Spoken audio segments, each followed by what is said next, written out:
the replay as well. Okay, so let's just give it a second while everybody gets connected. Um, Again, if you are here and you're able to, I'd love for you to put your camera on so we can see you. Feel free to change. You can rename yourself by hovering over your screen to your little toggle. So if your Zoom name isn't your actual name or what you want to be called, you can rename yourself in there. So just to introduce myself, my name's Valerie. Some of you are my old friends now. Love to see familiar faces on here. I'm based out of Florida, northern Florida, in the Jacksonville, St. Augustine area. I've been with Yoga 6 since 2013. So I'm just loving, being here to be able to continue to support teachers through these workshops. So before we get started, just a little housekeeping. You can throw in the chat feature. Amy, that does sound horrible, so I'm glad that you are resting.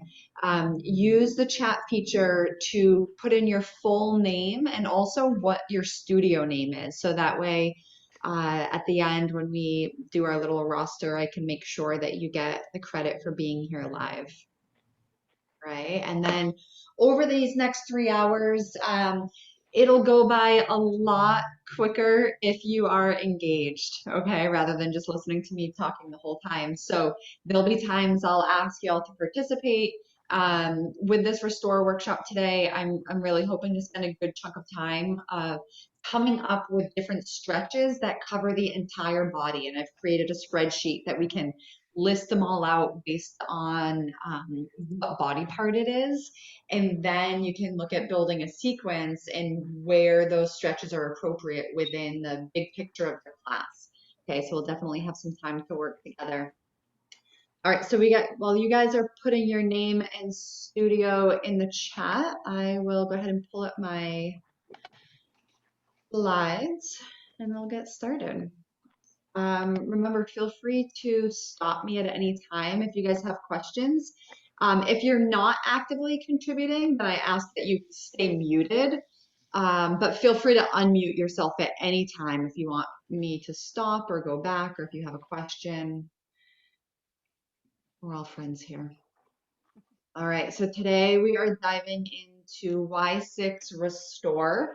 Again, if you've just signed on, make sure that you put your full name, studio name in the chat feature and contribute as much as possible. I love to hear from y'all.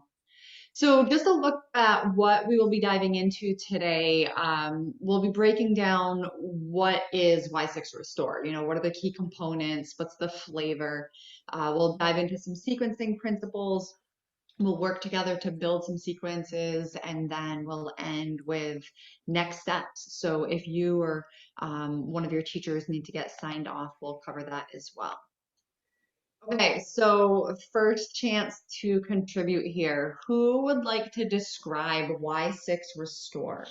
So if you've taken a Restore class, or maybe you're actively teaching Restore, or if you've never done either, just what do you know about it from the six or from what you've heard about it? The Y6 Restore is sort of like our version of a yin class, just so we have an option to give our students for time to relax and really restore, like the name says. It starts with a little bit of like body heating, just so we're not throwing into these huge stretches and hurting ourselves. And after we warm up the body, we go into a more super slow flow where we hold poses for like anywhere, I think, from like 1 to 2 minutes. Really open up like the hamstrings and the quads and shoulders and backs and so on and so forth. All right, so the only thing I would change in that is I would avoid comparing it to a yin yoga class, and I'll explain that a little bit more in a moment. But in yin class, in an hour, you might do 5 poses, and it's very specific and intentional, and it's a very specific style of yoga. And Restore is not yin. So even though it is a slower stretch-based class, when you're describing it to members or friends or people on the street, just try to avoid calling it a yin or even a restorative. class. So I'll get into that in just a moment. But is there anything else that anybody would add, just out of curiosity? Who is In this short, class great for? Linda, you can go ahead. Sorry to interrupt oh, you. okay. I would say that it is how I describe it is a juicy stretching class. And if you have some injuries that prevent you from doing yoga, this is the class for you. Or if you need better sleep, this is a good class for you. So I kind of like describe it more juicy and relaxing. Yeah, I love that word juicy. Sometimes I'll describe it as a warm hug. Like it's meant to feel good. We use a lot of props to support the students in this class. Whereas, yeah, adult nap time, love it. Whereas yin class doesn't always feel good. You might be in a pose and you're like, using your breath to stay in it, and it's not always a feel good class. Whereas our restore class really is designed to feel good in the body. I mean, obviously, we want to get to a point where we're feeling an active stretch, but then kind of back off the edge a little bit to stay in the warm, fuzzy zone. So that way, your body can naturally relax and organically find a deeper stretch without forcing into it. Okay. Um, yeah, perfect for runners, people that work out a lot, at the computer a lot, people overstressed. That was from Amy Jo. Absolutely. So this class is great for everybody. It's just, especially, has anybody in here ever heard like, oh, I can't do yoga, I'm not flexible enough. I can't touch my toes. Like, really, like that's like saying you're too hungry to go to an all-you-can-eat buffet. Like what does that even mean? I'm not flexible enough. But this is that great class that's good for the heavy weightlifters, CrossFitters, people that do like long distance running or cycling, those narrow line sports. Um, this will just open your whole body head to toe. Now, what's different is, well, let's just look at this description just for a moment before I get into that. So Y6 Restore is the perfect class for someone looking to slow down, just like Amy Jo said, stretch and open up the major muscle groups of the body. Great for someone looking for an active recovery day or someone who enjoys a slower paced stretching focused class. Okay, so um, we do build heat in the beginning, and this is what sets it apart from a restorative yoga class, quote unquote, or yin yoga. When we get to the class arc in just a moment, you'll see that we build heat almost like a slow flow. We build it. We really want to warm up the muscles, and then we slow it down. But even when we slow it down, there's still an element of dynamic stretching, dynamic movement. So we might um, for example, like low lunge to half splits. We might flow back and forth with the breath, I don't know, 8 to 10 times and then sustain the stretch. So there's that dynamic aspect to it as well, and then sustaining. And especially as we get towards the latter end of the arc, we do more of the sustaining.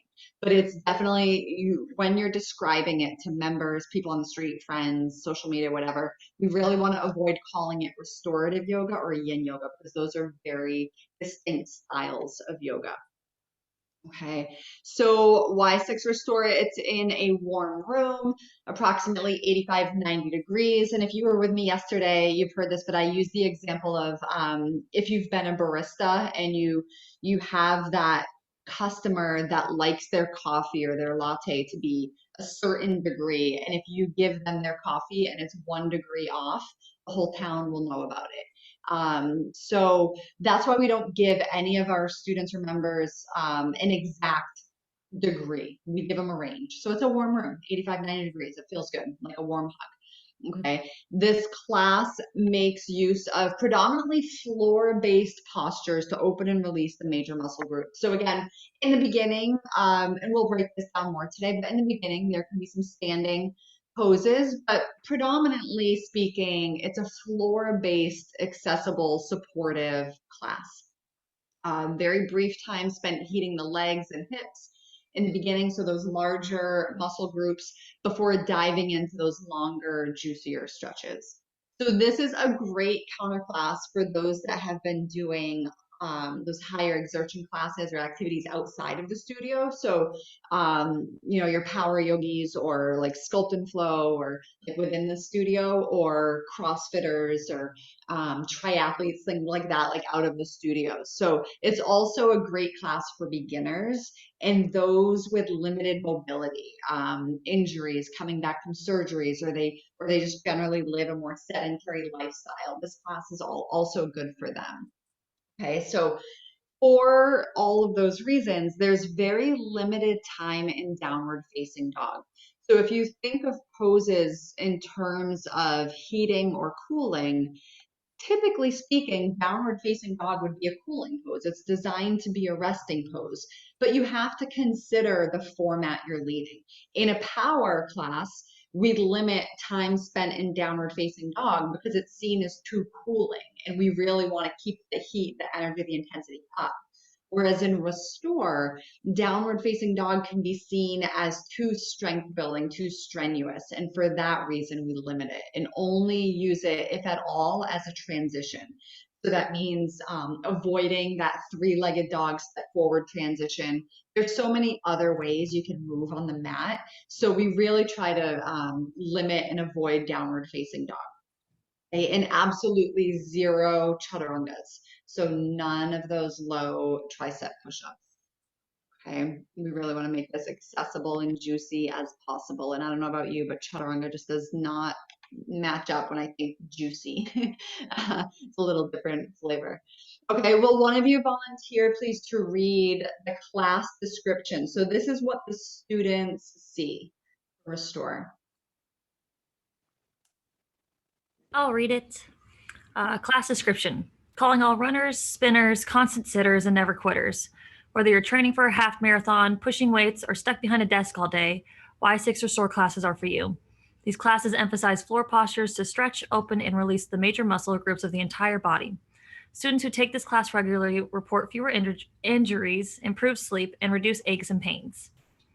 Yes, absolutely. So if you think about it, and especially probably even now for the past year that so many people are working from home and working remotely and sitting over a desk, and even being a yoga teacher, so much of that I do is online now, sitting over a computer, leading classes and trainings. So there's a lot of this. Okay, there's a lot of the rounding back, the shoulders rounding in.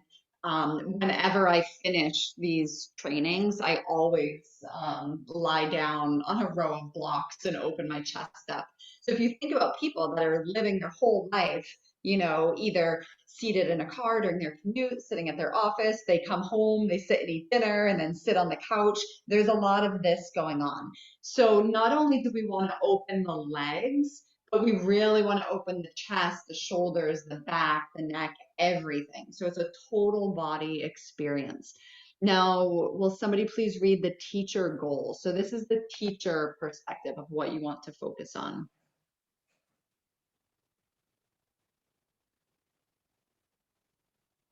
I'll read it. Educate students on body mechanics and alignment. Incorporate alternate postures not found in other Y6 classes to stretch overused muscles and problem areas by providing an approachable and safe class experience for all levels. An active deep stretch targeting primary muscles and connective tissues surrounding the major muscle groups of the legs, hips, back, and shoulders. Use bolsters, blocks, straps to facilitate comfort and support, and longer holds in order to release tension and promote active recovery. Emphasize on-floor postures versus standing, and with a juicy restorative posture before Shavasana. Thank you, Linda. Yeah, so in this class, we utilize all the props. I know some studios right now with COVID are not using bolsters, so that's something you'll have to check in at your own personal unique location. But with that said, utilize as many props as possible and not only tell your students to use them, but you as a teacher demonstrate with the props and use them yourself while you're teaching. Okay, so there's a big difference between saying to your students, oh, if you can't do this, grab a block or grab a strap, or if you need to, grab a block or a strap. Most likely students won't do it. But if you tell everybody, grab a block, place it underneath your seat while you're grabbing a block and placing it under your seat, your students won't even take it as an option. They'll just do it. Okay. So consider like, I remember the first time my mom took my yoga class, and it was probably, I don't know, maybe like 6 years ago now. And I just remember like my mom has just very limited mobility. And I was so stoked that she was coming to class. And I knew she had to have an amazing experience for her to continue to do yoga.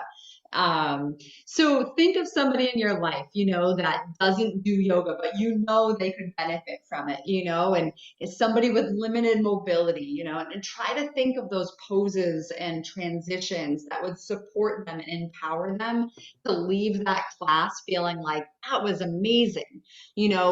This is not the class that we like we never want a student to leave any of our classes across the board feeling like they weren't yogi enough or they couldn't do it because they weren't flexible enough or not good enough. Like we do not want our students ever to feel like that in any of our classes. And that's why we use our methodology of building simple to complex, building from the ground up, guiding the transitions, because we really want to empower our students. This class especially, you get so many people that have that limited mobility or injuries or they're new to the practice. So we really want them to feel empowered and confident and able in their body. We don't want them to ever feel like they can't do it because they're not flexible enough or not good enough. Okay. So really consider that when you're putting your poses together, guiding the transitions, using the props. Think of those people in your life. Okay, so here is the class arc. So each one of the formats have one of these. It's really important to study these arcs and know these arcs when you're teaching the specific formats. So for this one, you have your 1 minute of your welcome and intro, so saying your name, what the class type is, making sure your students have their props set up around their mat. So all their props aren't just like sitting in a pile somewhere, but they're set up in places that will support them or set them up for success later in the class when you need to get to them. Okay, so that's your first 1 minute, and then you have 2 minutes of centering. So again, remember that many people coming to this class are going to have limited mobility. Okay, so if you're starting the class in a seated posture, which is totally fine, put them on a block or put them on a bolster and show them how to sit on a block or bolster efficiently so they're fully supported. Okay. It's so important. Any of your classes that you're starting in a seat, that you're actually guiding them into the seat so they're not just sitting all hunched over at the start of their class. Okay, and then after centering, you move right into heat building. So from minute 3 to minute 12, you are amping it up to a level 6. So that's like max intensity in a slow flow class. So if you think of, what a good challenging slow flow feels like in your body, you should be getting to that level in those 9 minutes between 3 and 12. Okay, so this is not one of those slow, juicy warm-ups. This is like we're gonna warm up the body quickly and efficiently so then we can start opening up the body and doing the longer holds safely.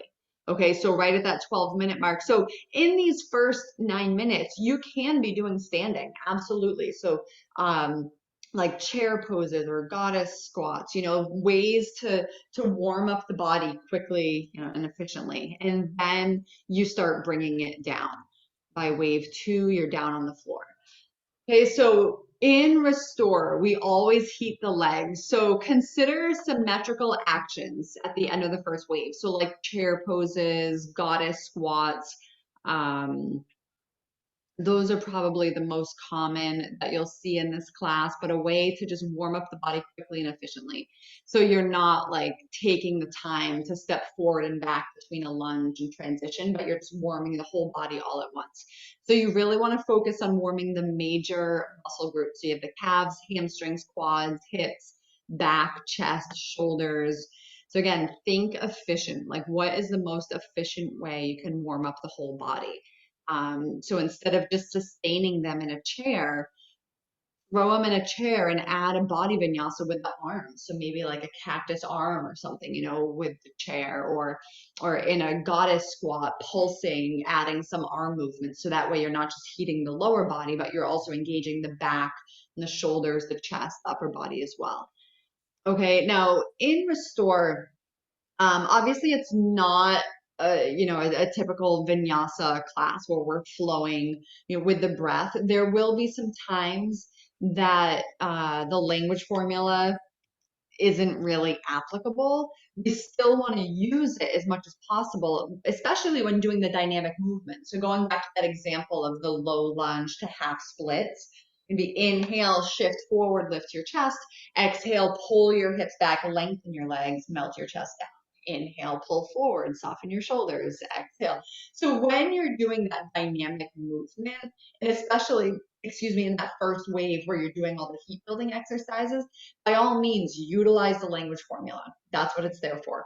When you start making your way down to the earth, and there's a lot of repositioning of the body and the blocks and the props, this is where the language formula isn't always applicable. So you don't need to say something like, inhale, grab your block. Exhale, move your block to the center of your mat. Inhale, put your hand down.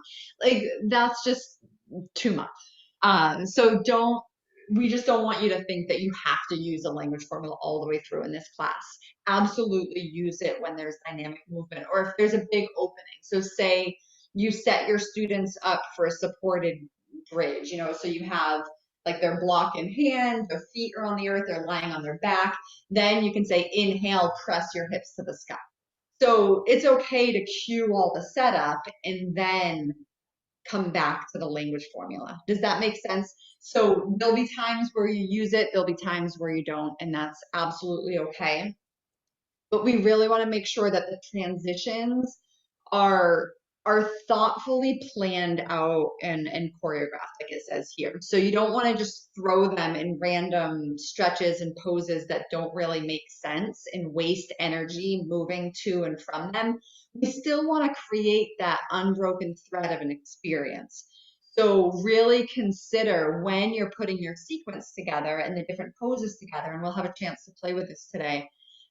Consider poses and stretches that naturally flow together with very minimal effort in the transition, especially when you get down to that towards the end of the arc. Once you're down in wave 3 and they're lying on their back, don't sit them back up again, or don't roll them back over to their belly again. Choose poses and place them in a way that requires very minimal effort in transition. And then same is true from going standing to the earth. In wave 1, absolutely throw in standing poses. Once you get into wave 2, they're down, and you're going to keep them down. And by down, I just mean at least one knee is on the earth. Okay, so that can be like a low lunge, like doing stretches in a low lunge or a gate pose, something like that. Once you get to wave 2, you absolutely need at least one knee down. Now, and then you end with a restorative pose before Shavasana. Okay, so I'll break down like what the different waves look like and the different poses. We'll get into that together. We'll work through that. So a few things that we avoid in this class. So like I already mentioned, chaturanga, any arm balances or deep binds. You really need to prepare the body to get into a deep bind. So that's just not something we do in this class. There's other ways you can stretch and open the body. Okay, but absolutely no chaturangas, no arm balances, headstands. Obviously like inversions, like a wide legged forward fold or a pyramid or downward dog. Those types of inversions, obviously okay, but like forearm stand, headstand, anything like that, absolutely not. Again, downward facing dog only used as a transition, if at all. Okay, can be a little bit more creative to try to avoid down dog, especially any long holds in downward. And then when it comes to standing poses, keep them in wave one when you're warming the body. And although like standing dancer is a fantastic stretch, you know, for the psoas and the quad, there's so many other more supportive, accessible ways to stretch the psoas and the quad. So no standing balancing poses. Like we don't typically do your traditional warrior poses in this class. So like your warrior one, warrior two, warrior three, depending on the size of your class and how they're spaced out, you can, excuse me, you can incorporate the wall, which is great about this class. So you could do technically a warrior three against the wall. I'll back up so you can see me, like with hands on the blocks. So if like depending on your class, you want to set this up beforehand, but having their hands on the blocks and then press their foot against a wall by actively doing that. I mean, this is a great stretch and it's pretty supportive. But if you plan on using the wall at all in your class, that's something that you want to plan and prep for beforehand. So that way, again, you minimize the awkward transitions of everybody getting off the mat, getting back on the mat, you know. Ideally, you would have the whole class with their mats already set up around the perimeter. So that way they were just right there and ready to go. Okay. So again, when it comes to the standing poses, they're just there to warm the body in wave one, and choose poses that are symmetrical, like your chair, your goddess squats, ones that warm the whole body efficiently, quickly, and are accessible. Okay, so is that clear? Like again, no warrior poses, standing balancing poses. And again, stop me at any time if you guys have questions. Now, in Restore, you can use, I mean, there's plenty of traditional floor-based yoga poses that you can absolutely use in this class. Many poses or stretches in Restore are simply stretches. They're not traditional yoga poses. So, so feel free to get creative and explore different types of stretches that open up the whole body. Okay, so in wave two, you want to try to limit the amount of stretches you do to about 8 to 12 poses or stretches. So that way you can allow for the longer holds. Okay, so you're definitely holding, you know, it's okay in the beginning of wave two to still incorporate some of that dynamic movement to keep the body warm and then move into a longer hold. So again, that low lunge half split, maybe you pulse that 5 to 8 times, and then the last one you hold for 8 to 10 breaths. Okay, and then you do something else, and you might pulse a few times and then hold for 8 to 10 breaths. So you're definitely holding a lot longer in these. And sometimes the longer you hold, and this is why we want to use the prompts and support the students in that way, because if a student is tense, like holding a stretch. So say they're in a half split and their shoulders are tensed up, their jaws tensed up, they're clenching their jaw because they're like pushing too hard. That will actually limit how far that they can stretch because their body is contracting to keep it safe. So it really requires a softening of the upper body, the shoulders, the jaw for the lower body to truly get that permission open organically. So typically when I'm teaching these classes, I'll tell my students to find that point where you want to tense up and then back off. Whether that means, utilizing props or just coming out of the depth just slightly, but find that point, your edge, and then back off slightly. I call it the warm fuzzy zone, and then stay there and just breathe. And then the longer that your students breathe, the more their body will gradually soften. So then maybe you're like 5 breaths into it, you can, throw in an inquiry of like, notice if your body is tensing by holding this pose or softening. If your body's tensing, this is a sign to back off slightly. If you find your body softening, this is a chance to explore a little bit more depth. Okay, so ideally, if they're in the warm fuzzy zone and they're breathing, their body should organically soften and find that depth in the stretch naturally instead of forcing it. Okay. Definitely weave in lots of inquiries in this class of, because the perfect example of action over form. So these stretches are going to look different from person to person to person. With all of our bodies built differently, joint angles built differently, different tension in different areas, different types of resistance in our bodies. One person might feel a super intense stretch in a very subtle movement, whereas somebody else has to find a big movement to feel any stretch at all. So it's important to give them that info in the start of class and just say, hey, remember, like in this class, in all of our classes, but specifically this class, these stretches will look different from person to person. So if we're ever doing something and you're not feeling a stretch, feel free to call me over and I can help you adjust and modify so you're getting the stretch that you need.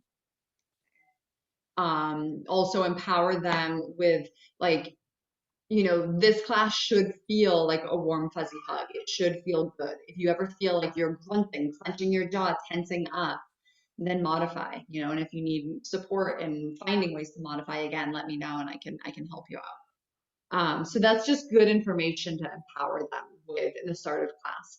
And then once they're in the poses and doing those longer holds, obviously you want to give them like the ins and outs of how to get in, how to modify, adjust, but then give silence. This If you just talk the whole class, the students will have a hard time really dropping into their body and into their experience. So it's so important that you find that perfect balance of giving enough cues, weaving in the inquiries, and then allowing that space for them to be in the moment and in the pose and in the stretch.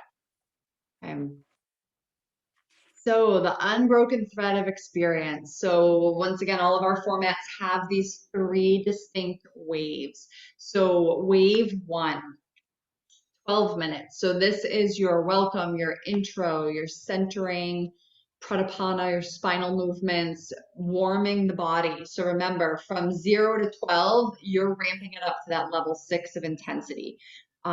So again, these aren't the slow moving, sluggish starts of pradipana, but you're moving kind of like you would in a slow flow. Or even, you know, 101, like you're getting the body moving and then getting them up, standing, adding some body vinyasas, building that heat. And then at level 12, you're at your peak max intensity and you're starting to bring it back down.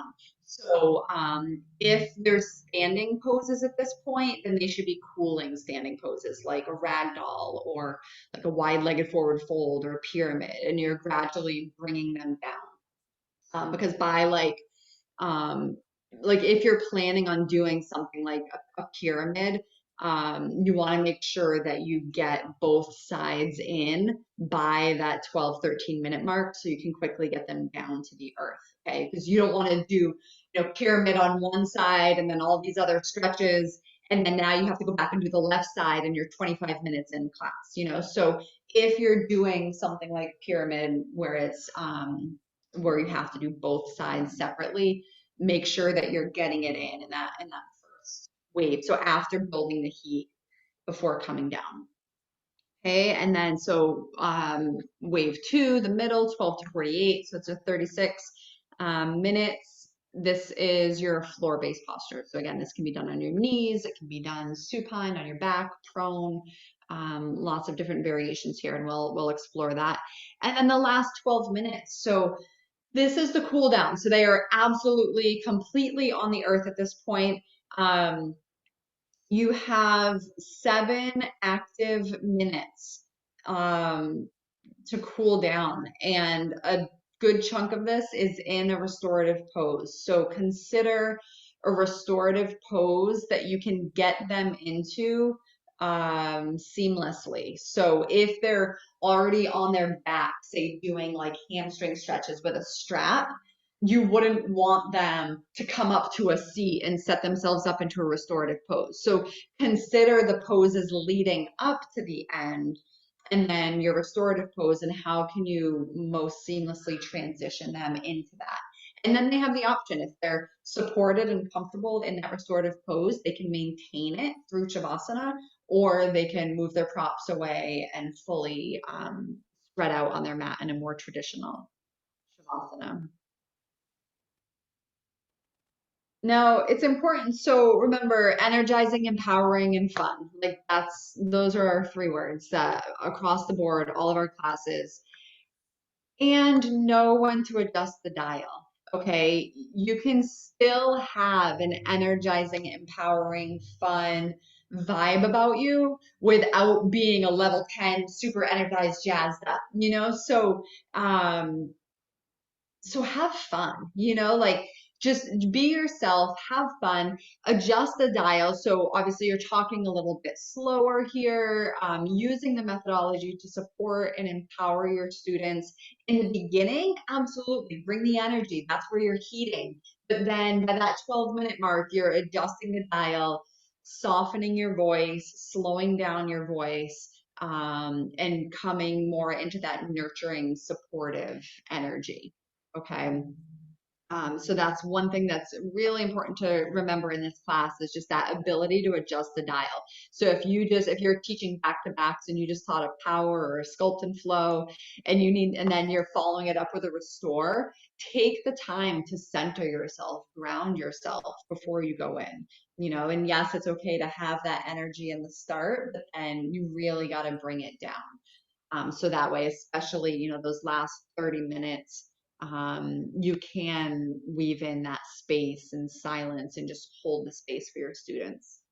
So just right here, spaciousness. Do not feel the need to speak constantly. This is something I find more with brand new teachers, where they feel like they need to constantly talk. So expand your ability to instead hold space in silence.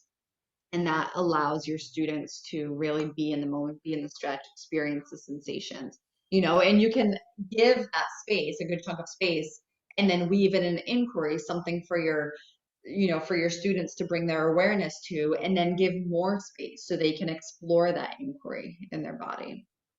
Okay. And just a little side note with music, be really careful with the music you pick in this class, especially, towards the end with the longer holds. Consider the lyrics, the intensity of the music. I was in a class, it wasn't at Yoga 6, and the music was awesome, but it was way too loud at the end of class. And then the song during Shavasana, it started out really nice, and I don't really watch TV or movies, so I'm thinking it was from a movie. But out of nowhere, like I was relaxing into Shavasana, and then there was like this voiceover of somebody giving some inspirational speech, and I'm sure it was amazing in whatever it came from, but it jolted me out of, and I thought I was getting yelled at by like a drill sergeant. I was like, what's happening? And it just like jolted me out of my Shavasana experience. So pick songs that don't have like that talking over it, even if it's an inspirational message, just not for Shavasana. Okay, so obviously slow down the tempo, the vibe, the energy, and make sure the lyrics are something that's appropriate, not too distracting or offensive in any way. Because your students, when they're in these longer poses, most likely that's what they'll be paying the most attention to, rather than their body and their breath. They'll be paying attention to the music, which is fine. Just want to make sure it's appropriate. Okay, so we're going to dive into any questions before we take a closer look at sequencing for a story. All righty, let's keep going. So again, some of this will be repetitive. So symmetrical heating of the legs, so the chair squats with dynamic movement, bodice squats, focusing on your larger muscle groups first, path of least resistance, bank your buck, and a distinctive wave 3. So these are all the different sections that we're going to explore a little bit further here. So heating of the legs. So the end of wave 1. So remember, this is your first 12 minutes. So from like the 9, 10 to 12 minute mark, This is where you're really heating the bigger muscles of the legs. So you want to be efficient, keep it symmetrical, like chair, goddess, also incorporating the upper body with that dynamic movement. Mix it up. So find ways to build in variations. So using the pulsation, body vinyasa, and sustaining the pose. So remember, pulsation is moving in and out of the pose with the breath. So you might inhale slightly out of it, exhale, deepening into it. Inhale slightly out, exhale, deepening in. Whereas a body vinyasa is a little bit bigger. So this is something like in a goddess squat. So lifting up out of it, reaching to the sky, and exhale, sitting lower, practicing the arms. So it's like that dynamic pulse using your extremities, the larger limbs to add heat. And then sustaining. So after pulsations or using your body vinyasa to build heat, then following it with a sustaining. So now you've shaken up, I like to say kombucha, whatever your carbonated beverage of choice is, you've shaken it up, you've built that pressure, and now you're sustaining and letting that heat marinate and build even more. And it's okay to have your students sweating, a bit at the end of this first wave. We want them to build heat. Okay, so and like it says here, remind them this is for a reason. So we don't want to go in and stretch cold muscles. So we really put a lot of emphasis in building the heat first. So this is just kind of what I covered just now. So your pulsations, subtle shifts with the breath in and out of the pose, body vinyasa, incorporating the limbs without changing the actual pose itself. So even like in a chair pose, incorporating like sweeping the arms up overhead and then airplane arms, so you're still maintaining the overall structure of the pose. You're just adding a dynamic movement with the limbs and then sustaining the pose. Now, asana vinyasa is when you flow back and forth from posture to posture. It's not typically something you'd see here in a restore class. Not to say it can't be done in the beginning, but you really got to be mindful and intentional with asana. Asana vinyasa is a very big movement. So again, there's other ways that are more accessible to warm the body. Okay, now when moving to wave 2, take advantage of all that heat you just built in the legs. Okay, so don't, because remember, the end of wave 2 is when you're really maximizing all the heat, all the energy in the lower body. So then if you bring them down into a seat and start doing some neck stretches, like now your legs are going to be cold and stiff when you go to stretch them again. Okay, so take advantage of all that heat. So again, when putting your sequence together, remember that, okay, I just built all this heat in the legs. Let's stretch those out first and then refine and do the smaller muscle groups. Okay. Yeah, you don't want to focus on the neck or the triceps after you just warmed up the legs. And path of least resistance, so I kind of touched on this earlier, but does your sequence progress in a logical way? So going from kneeling to supine to prone to kneeling and all this up and down and side to side, it just wastes energy during the transitions, and your students will disconnect, and maybe they'll be getting into the experience, getting into their body, and now they have to transition and figure out what they're doing, and it just breaks that thread of experience that we're trying to create. Okay, so organize your posture so it weaves together seamlessly. So like I said, it's not a traditional vinyasa class that we flow, like in a dance-like fashion. However, one of the interpretations of vinyasa is to place in a special way. And in that case, we are doing that. So we're not only considering stretches and poses that open the body, but placing them in a special way where they flow seamlessly together so we can minimize that transition time and effort. And to maximize the efficiency, find ways to add variation. So just like in wave 1, where you might add some dynamic movement to make the heat building more efficient, how can you make the stretches more efficient as well and tap into multiple parts of the body at once?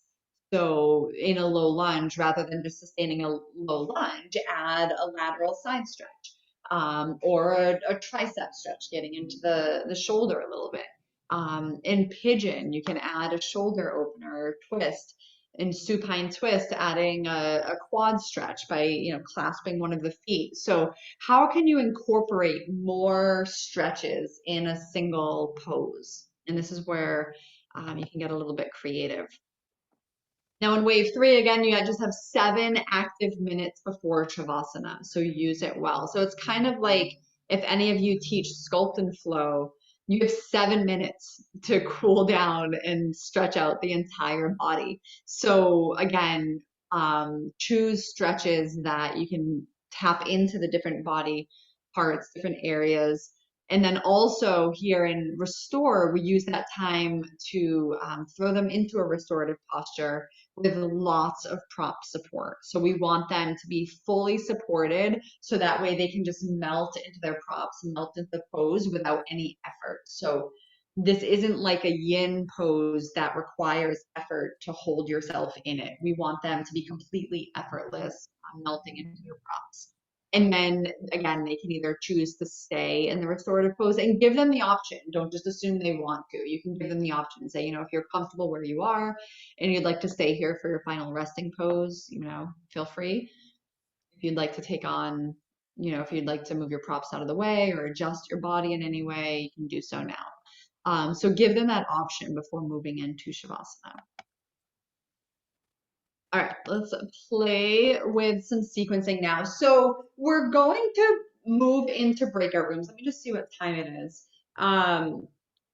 We definitely have some time to work with here. So what I'd like to do first, before we go into the breakout rooms, is work together to fill out a sequence here. Let me just pull up my spreadsheet and how to sequence a spreadsheet with all the different stretches we can come up with. Okay.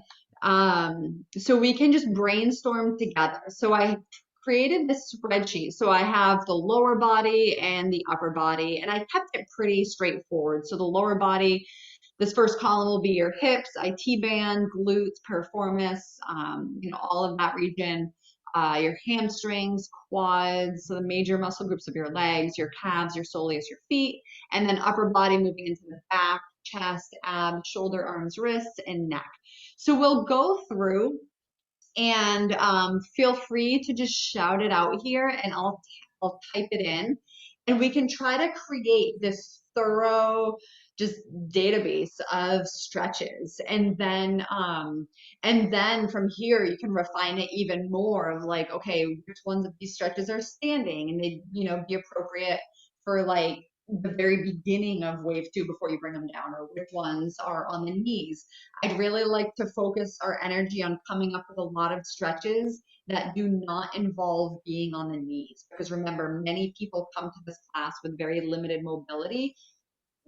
Part of that being knee issues or replacements, and they just cannot be on the knees. So it's good to have in your back pocket some backup stretches and poses and things that you can do in case you have a class, full of students that can't be on their knees. Okay, so why don't we just start in the first, so in the lower body. So hips, IT bands, glutes, again, this can be standing, it can be kneeling, it can be lying down with props.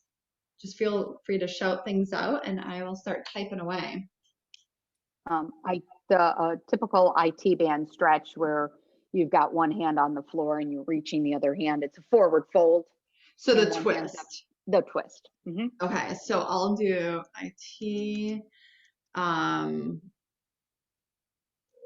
fold. Oops. Are you supposed to be seeing your chart, Valerie? And we don't see your chart. Okay. Oh, it paused, I think, because I changed. Thanks for letting me know. Okay, let me get rid of this. Okay. Oops. Here, let me pull it back up again.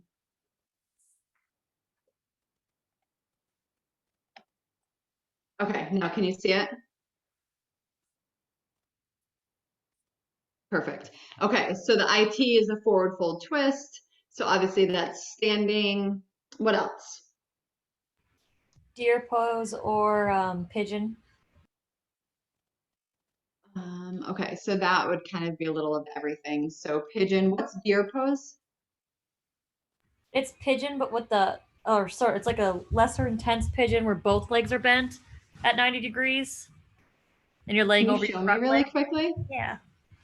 Throw all my stuff out I'm there. always curious because every time I work with teachers in different places, they have different names for different poses, and I've never heard of this.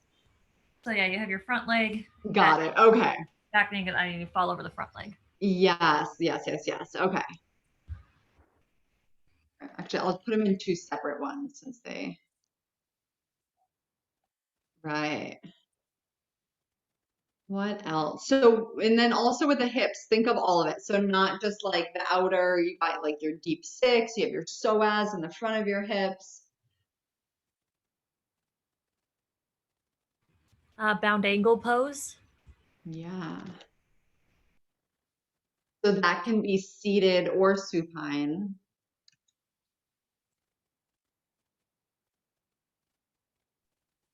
Just the either seated forward fold and seated side lateral stretches. Yeah, so I would do seated That forward fold hammy. as more of Okay. like the hamstrings. I mean, there probably is some glute max in there. Okay. But and there will definitely be some overlap here.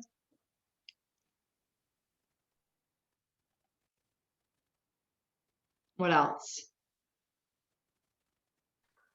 A low lunge to half splits, to I like where you turn the foot, in my half split, I turn the pinky toe down and then add a twist as well. Yeah, for the IT band. Yum. My favorite. Me So what would we even too. call that? Low lunge twist. I Or mean, I do it from the half split. yeah, that's true. That's what I meant to say because I'm like, that's not a split twist. There we go. So we'll put IT. That's such a good one for runners and cyclists. And that's definitely one of those stretches that is going to look different from person to person. Some people, as soon as they create the dorsiflexion in the ankle and press their pinky toe down, they're going to feel it instantly. Other people need to lengthen the leg, pull the hips back, and twist before they feel it. So, yeah, so that's definitely one will look different. So let's see. You also have like your wide low lunge. So any sort of low lunge is going to get into the psoas of the back leg. When you're in a wide low lunge, you also get into the outer hip, glutes, IT band of the front.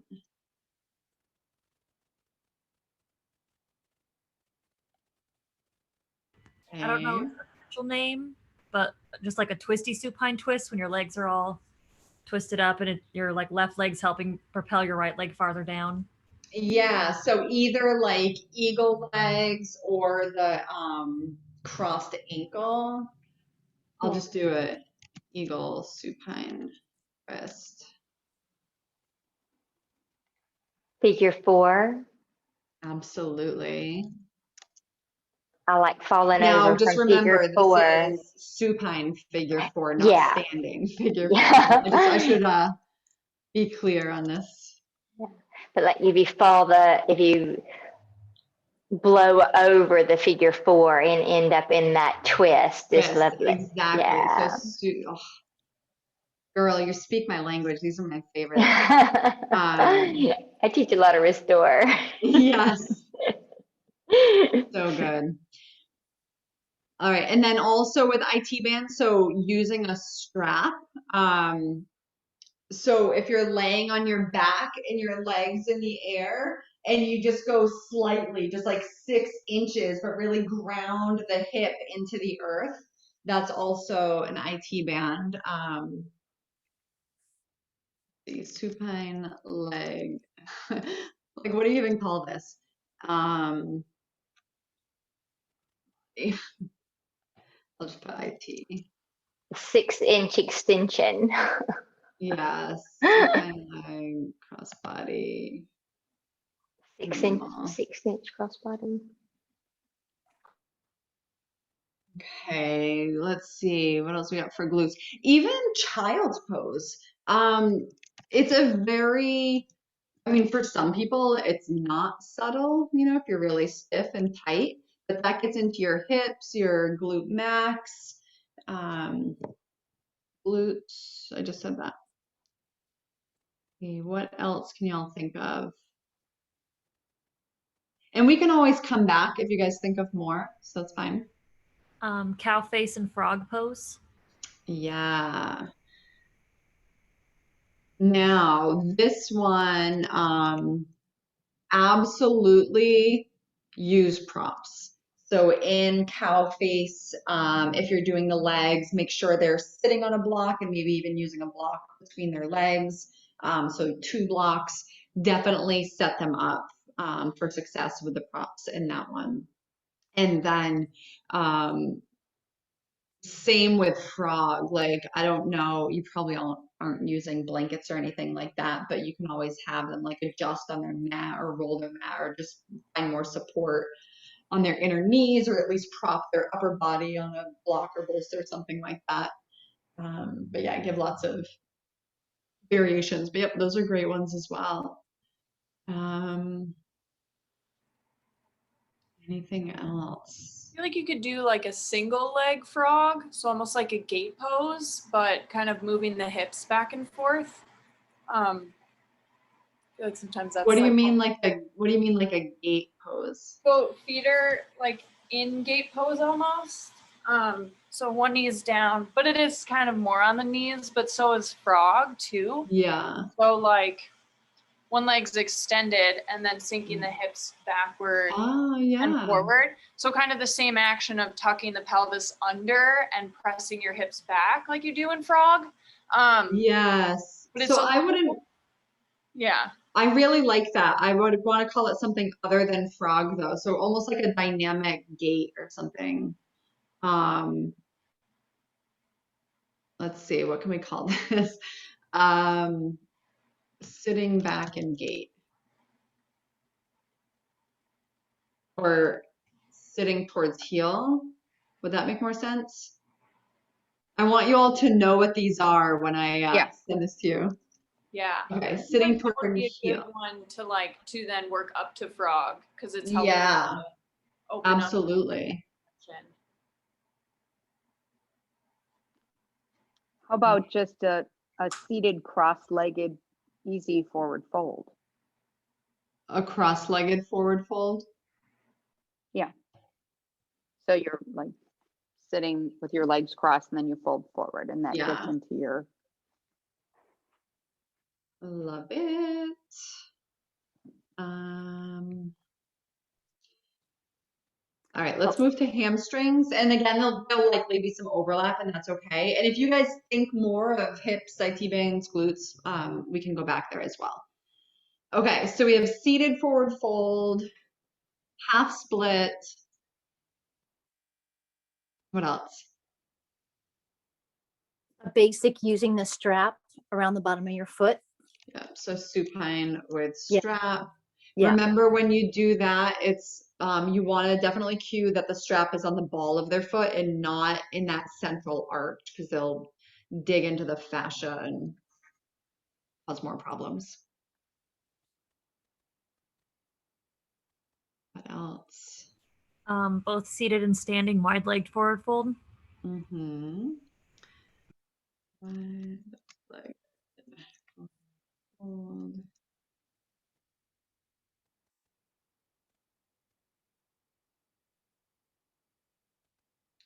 Your pyramids.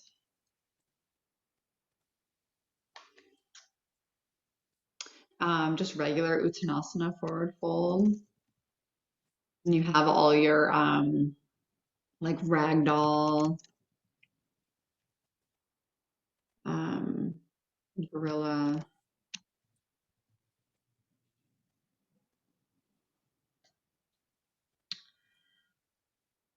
Downward dog, technically, but remember that's just more of a transition, but I'll put that here. Anyway, what just happened? There we go.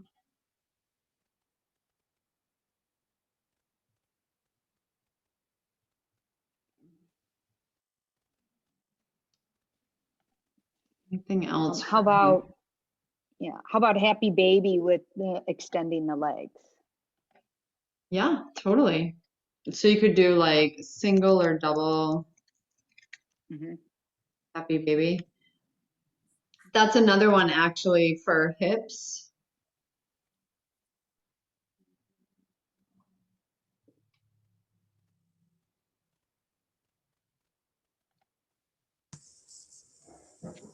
Cool. Gate pose or side lunge, and then recline hand to big toe. Uh-huh. Side lunge. Did you say supine, hand to big toe, recline? Yep. I And then gate pose. Yeah, I got that there. Oh. Supine, hand to big toe.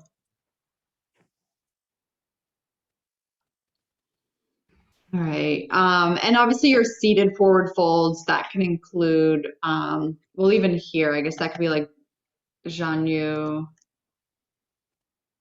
Um, so like the single leg forward fold.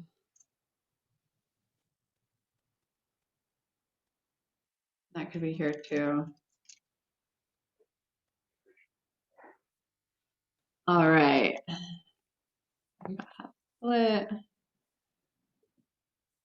Cool. Let's move to quads now.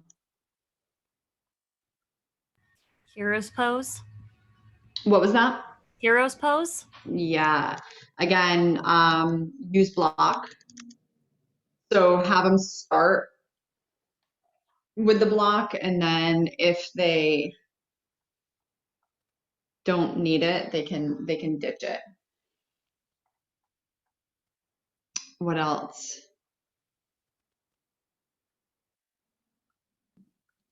Well, just Quad stretch from runner's lunge. Yeah.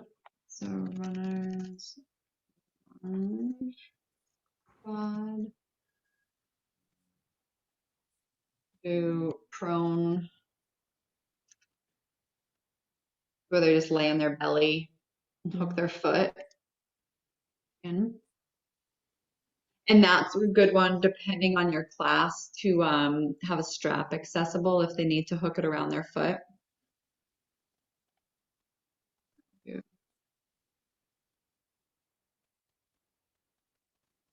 Would you do something like floor bow? Um, Challenging to hold for 8 breaths. yeah, I mean, you could do like, I would do more of a locust, single or double locust, rather than going into a full floor bow.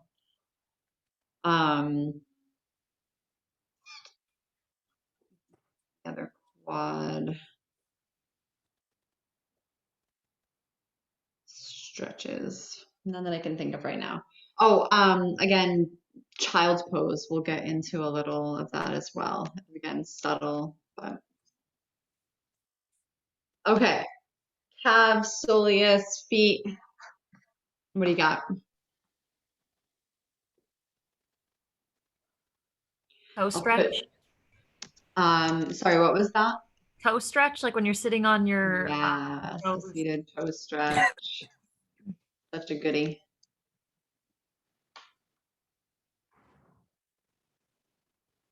And then table pose, where you just throw one leg back and you like kind of shift back and forth, stretching into your calf and foot muscle some more.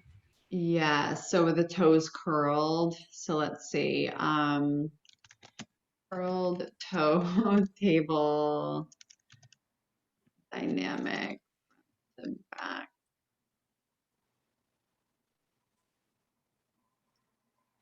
That just reminded me of another one for like your hips and IT band.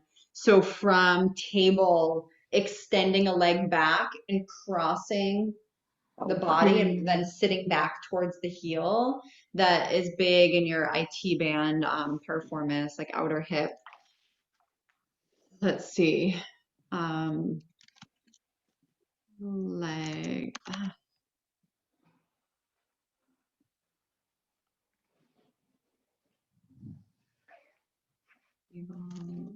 Mouse. You guys know what I mean by that from table? Yeah. You extend and cross and sit back. Okay. Cool. Okay, so again, back to calves, soleus, feet, lower body. Thinking like standing with the ball of your foot on a block. It may be like super intense for a chunk of people, but could be an option. Yeah, and I think if you do that, like with one foot on the ground and just one foot on the block, so that way they can control the intensity as opposed to standing both on the block. Yeah. One. I think even if your leg's bent, like if the hamstring is really really tight, even with the bent like a bent leg, it can isolate the calf. Yeah, and the soleus in there, absolutely. About Cool. the stretch when you are on your back, your legs are crossed, and then you grab onto the front of your feet, your toes, and kind of pull. Mm-hmm. I don't know what it's called. That's kind of a hip stretch too. Yeah. I think of it as like a pretzel. Like Yeah. it's kind of like a happy baby, but with pretzel legs. And this is what I'm saying. Like so many poses and stretches that are done in this class are not traditional yoga poses. Like they're simply stretches. So trying to come up with names for them. So like that could be all of lower body. So like happy baby pretzel. I'm just making stuff up. If you guys have better names for it or what to call it, let me know. Okay, here we go. I'll put that in here too. It's kind of intense, but ankle stretch where you roll over your toes. I guess you could do it one at a time for this class, so like people's feet aren't breaking. The toe stretch or which The one? opposite, or like, I'll show my feet here. When you like roll up into a tiny ball and then you put your feet like this, you could do it one at a time. Yeah.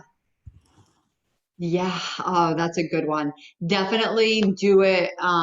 Give them the option of doing it one at a time with hands on blocks. And then if they wanted to do more, you know, you can do both. So let's see. What can we call that one? Maybe like single leg top of foot stretch. Yeah. Single top of foot squat.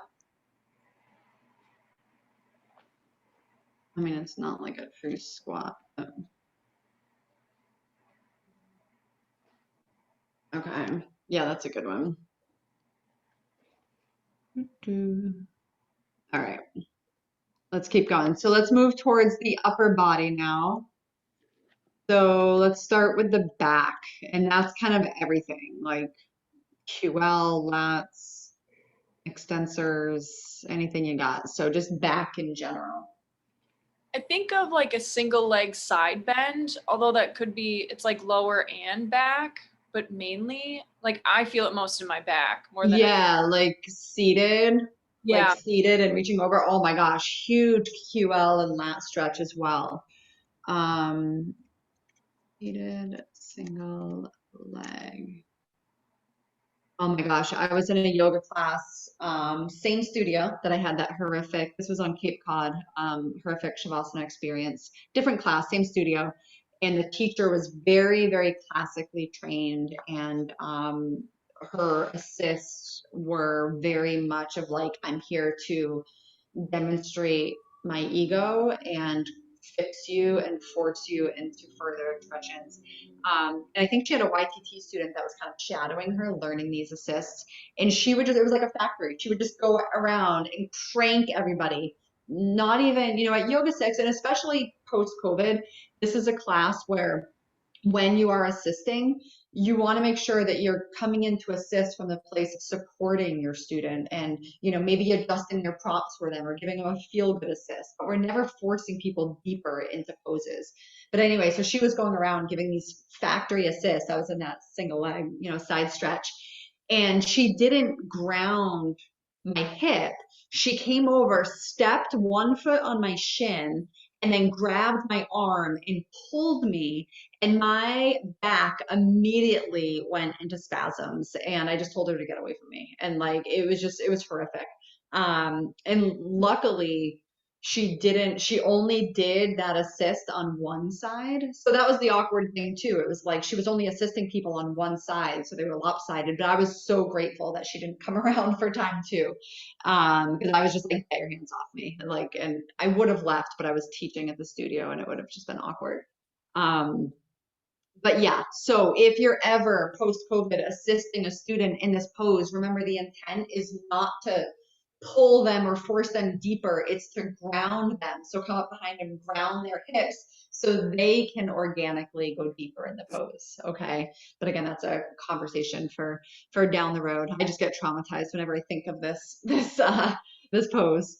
But yeah, a great back stretch if done correctly. But also keep in mind, many students don't appropriately ground their hips even without an assist. So you really want to cue that you're grounding that hip and only reaching so far that you can keep that hip grounded. Like the goal isn't to clasp your foot or anything like that. All right, what else do we got for back? Scorpion pose. Yeah, show me what you mean before I put it on here, because there's different scorpion poses, some of which we would not do in a restore. So I want to make sure. Got it. Okay. Yeah, I was thinking more of like an inversion scorpion. So, okay, so I'll just do scorpion, prone. Sorry, for some reason I didn't see that. I was curious as well. Do you mind doing that again? I don't know why I couldn't see you. So that's also a big chest opener, so I'll put that one there as well. So I'll put scorpion, prone, twist.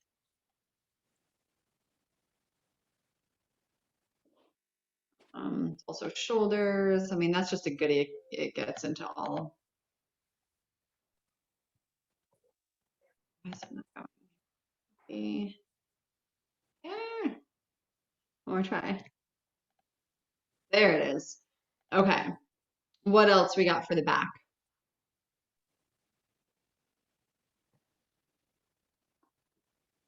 Twisting deer pose over a bolster. Mm-hmm. Yeah, so any kind of twist. So that's a good kind of restorative pose for the end. If they're seated, you could use that as your final twist before melting into Shavasana. You know, so hold them for a few minutes on one side, have them go to the other side, hold it for a few minutes. So supported.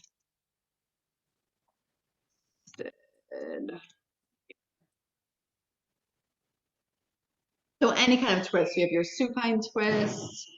Now you have your supine twist where you're laying on your back and then you rotate your legs and hips. You can also do a prone. It's kind of like the scorpion, but instead of just like rolling to the side, you thread the needle and then rotate your arms. So that does more of an upper body or an upper back twist. So let's see, and that can also do your chest and shoulders.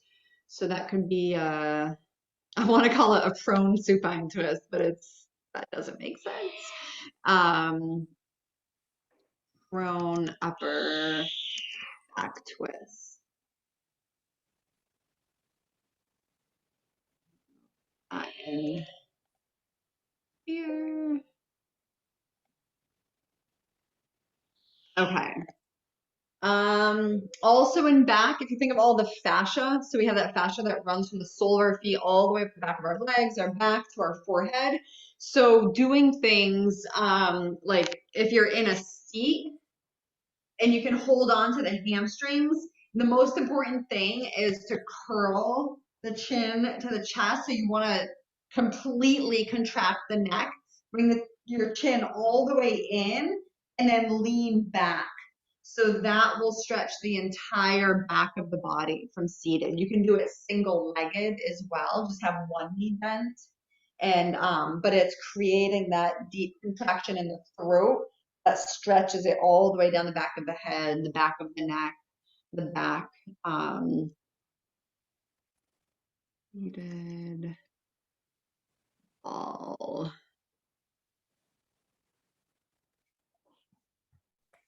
about like a supported bridge Okay. pose? Anything else you can think of for back stretches? Banana pose. Yeah, absolutely. Banana asana.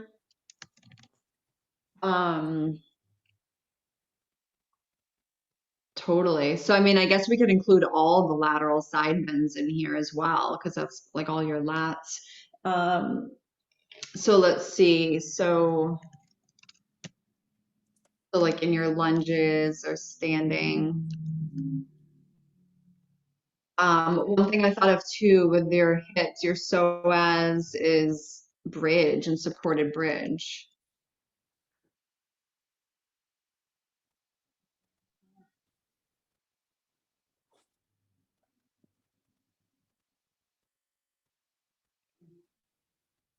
And again, if you guys think of any for the other body parts, you can always go back. Anything else for back?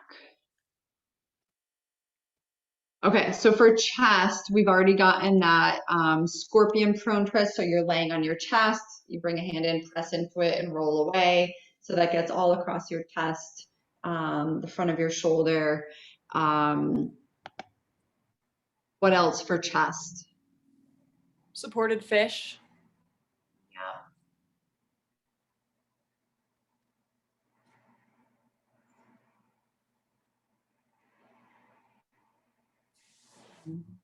Do like a bound locust. Hands behind you. Yeah, good one. Any kind of bound or bound forward fold. What was I gonna say? Oh, like in a bridge pose, if they're using a block, opening the arms out like cactus or goalpost arms will also open across.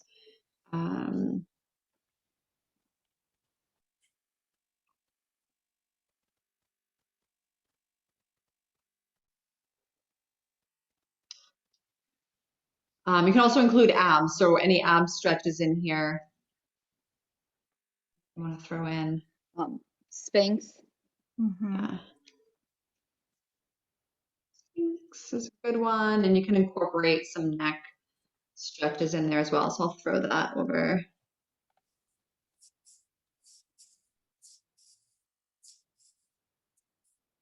Else. Remember, this is an area that most people are coming in completely contracted and closed off, so it's so good to incorporate some chest. You could use the strap and do like holding it wide and just going like, again, this is shoulders, but it also gets into the chest, you know, when the arms are back as well. So the main thing is that the hands are far enough apart that you can move the strap without it without bending your arms, but you want your hands close enough together that the strap stays tight. Okay, so for each person, it will be different. So, wrap, threads.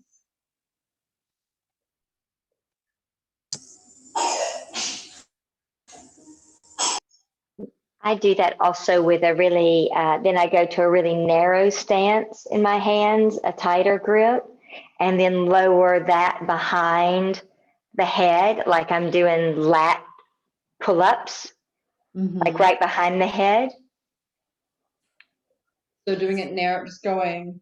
Like from a really narrow stance, shoulder width stance. Yeah, like this. That's it. And then right behind the hand and squeeze the elbows down. Like this. Yes, I can't see the top of your head, but then I lower it all the way to the back of your shoulders. That's yeah, Okay. that's it. Yeah, that And feels good. yeah, Yeah, so that would be more, I mean, I guess it does get some chest as well, but yeah, that's another good chest and shoulders. So we'll do strap lat pulls. yeah. And then I do a lateral stretch and a straight lateral stretch and a twist with the same strap. Yeah, so let's see. So that could be back. So how Yeah. could we? So so like with this, I mean, you can do like pulling it wide, rotating. You can do the lateral side bend and then rotate. Um, I I'm pull just, one by the ear, like I put the bicep by the ear and then pull the strap down towards the hip. yeah, you can think of a name to call this. So let's see, strap, overhead, side bends.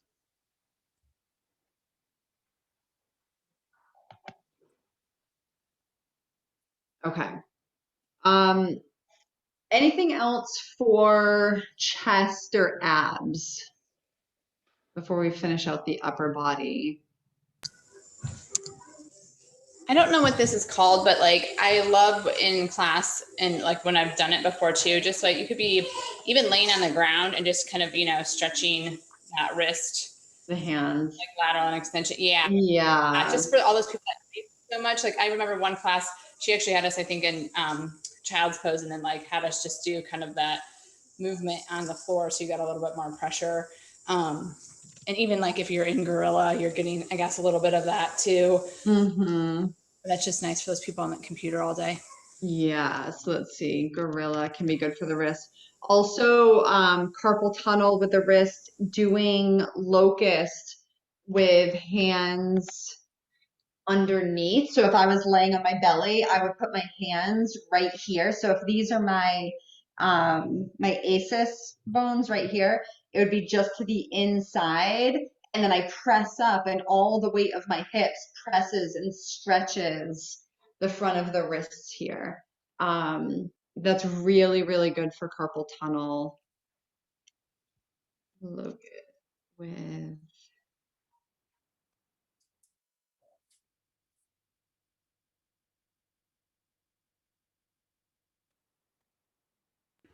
yeah.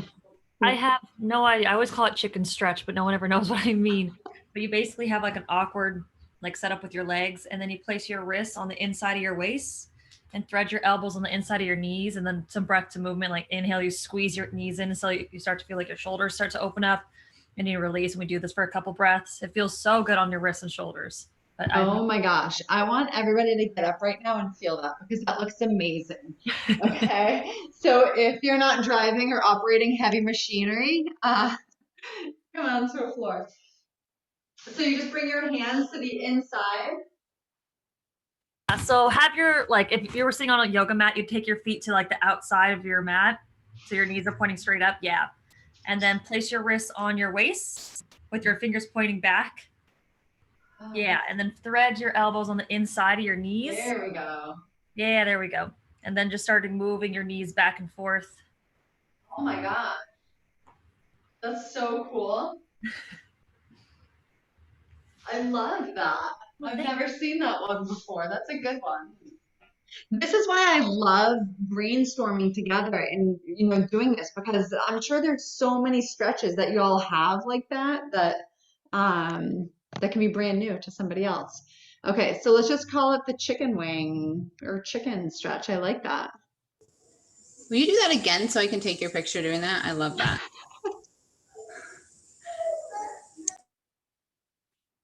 I tried taking a picture of myself, but it didn't work because I was in Yeah. the post. Yeah, so I guess the main thing is to get the elbows on the inside of the knees. Oh, that's so good. Another one with shoulders. So we already did the front of the shoulder with that scorpion. You can get the back side and the inside of the by doing. Have you guys done this where you cross elbows with palms facing up and you shimmy the elbows as far apart as possible? So you're laying prone on your belly. You cross the arms. You would come into it from like a sphinx and then shift your weight forward. So the weight of your chest presses down on your arms and it stretches the backs of your shoulders. So you would do it one time with, like, say, your right arm in front, and then you would press back up, switch, have your other arm in front. You want palms facing up, slide them as far apart as they can go, and then inch the weight forward like an inchworm. And again, that gets the back. So typically, if I'm doing shoulders, I would do that one first because I think so many people are already closed off. So I would start with this stretch and do both sides, and then I would do the scorpion and the opening of the front. So I would end on that note. So that way they get the balanced opening of both sides. So let's see, cross arm, inchworm. We used to call that whale's tail. Whale's tail. Interesting. I like And it. Yeah. And we would combine it with pigeon. So you could do that in pigeon and do the shoulder stretch. Super cool. So I'll put whale's tail here in case anybody else knows. Yeah, I like to cue. I'm like, all right, you have a pie in each one of your hands. Now give your pie to your neighbor. So that way it's like, because most people keep their arms too close and they're on their forearms, but you really want to open up nice and wide.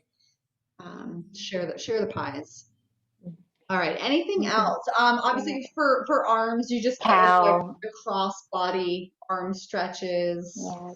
Cow arms, eagle arms. Yeah. Eagle arms. Puppy pose. With chest and shoulders. Sorry, what was that last one? Puppy pose. Puppy. I don't know if that's more chest or shoulders. I find it in both. Yeah. It's back as well. It's upper back, chest, shoulders. That's such a good one. Probably even a little bit of the glute max is in there. I'm gonna throw that. Yes.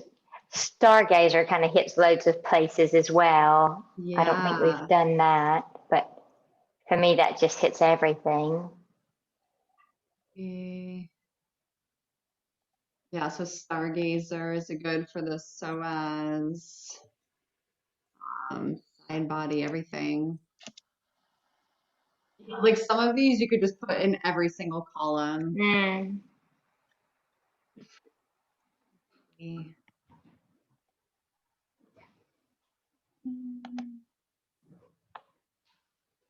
All right, keep them coming. Anything else you can think of?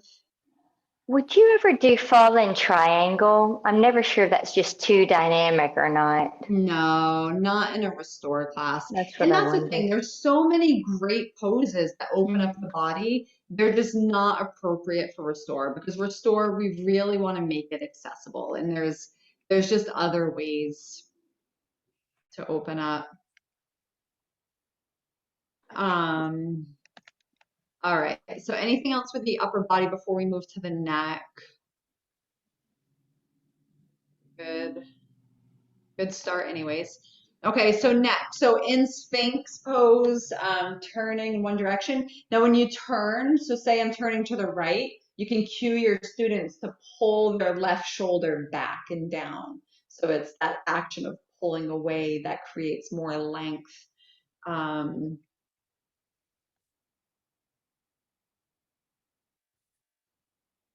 Right, left. Ear to shoulder. You can do the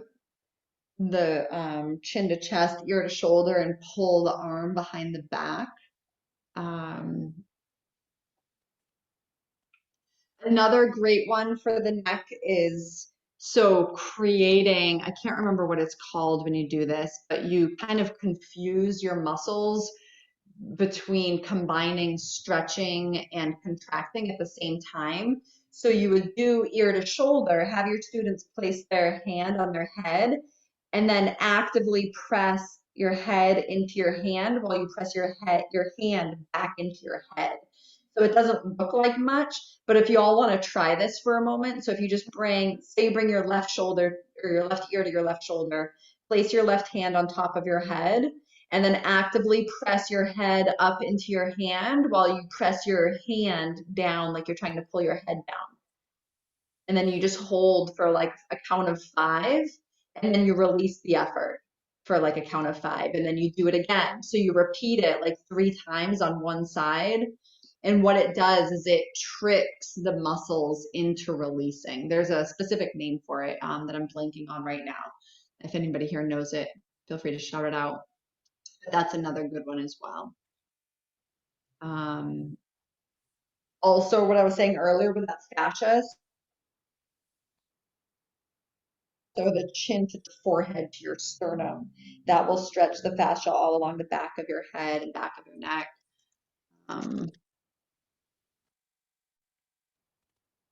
And that also works with that counter stretch. If you draw your chin down, bring your palms to the back of your head and resist in the same way that you showed from side to side.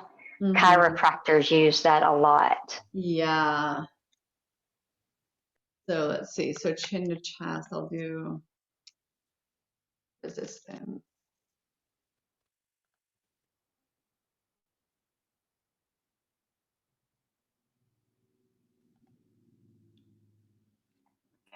Right. This is also a good one. So if you bring your chin to chest, let's see. So if you place your hands right kind of below your clavicle, so right on the fleshy part of your muscle below your clavicle, and then press your fingers into that muscle and pull down. Start with your chin to your chest, pull it down, and then lift your chin up at an angle. And it'll stretch out, I think it's your sternocleidomastoid in there, but you can do it on both sides. So if I'm lifting up and away to the left, I'm really pressing and pulling the right side down. So it's like you create an anchor there in the muscle and then lift away diagonal. That can be a good one too.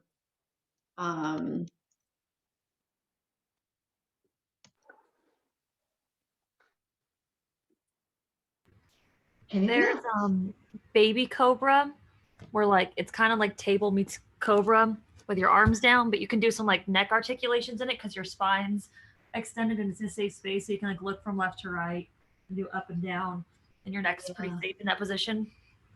Yeah, so kind of like a forearm table. Yeah. Neck rotations.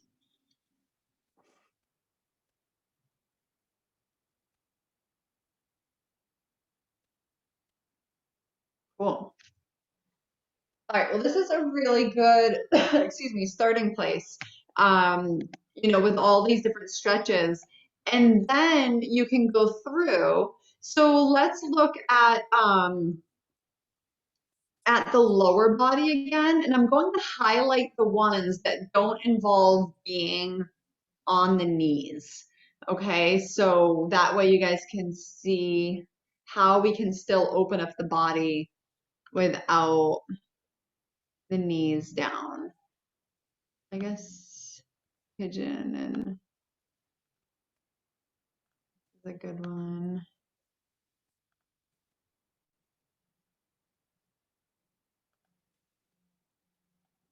And figure 4. So you've got lots of options here to open up the lower body without being on the knees. Child's pose is somewhat, but I'm not going to do frog, cow face. No, I'm trying to remember what all these were. That one had a knee down. Fold. So yeah, tons of options here that you can do without, because I think so many times in this class, the go-to is kind of like the runner's lunge, the low lunge, the half splits, gate pose, things like that. So this just gives a lot of options here to still open the body without knees down. Single leg extended table, that's knee. Okay, so let's do this one here. So seated, forward fold, supine with strap.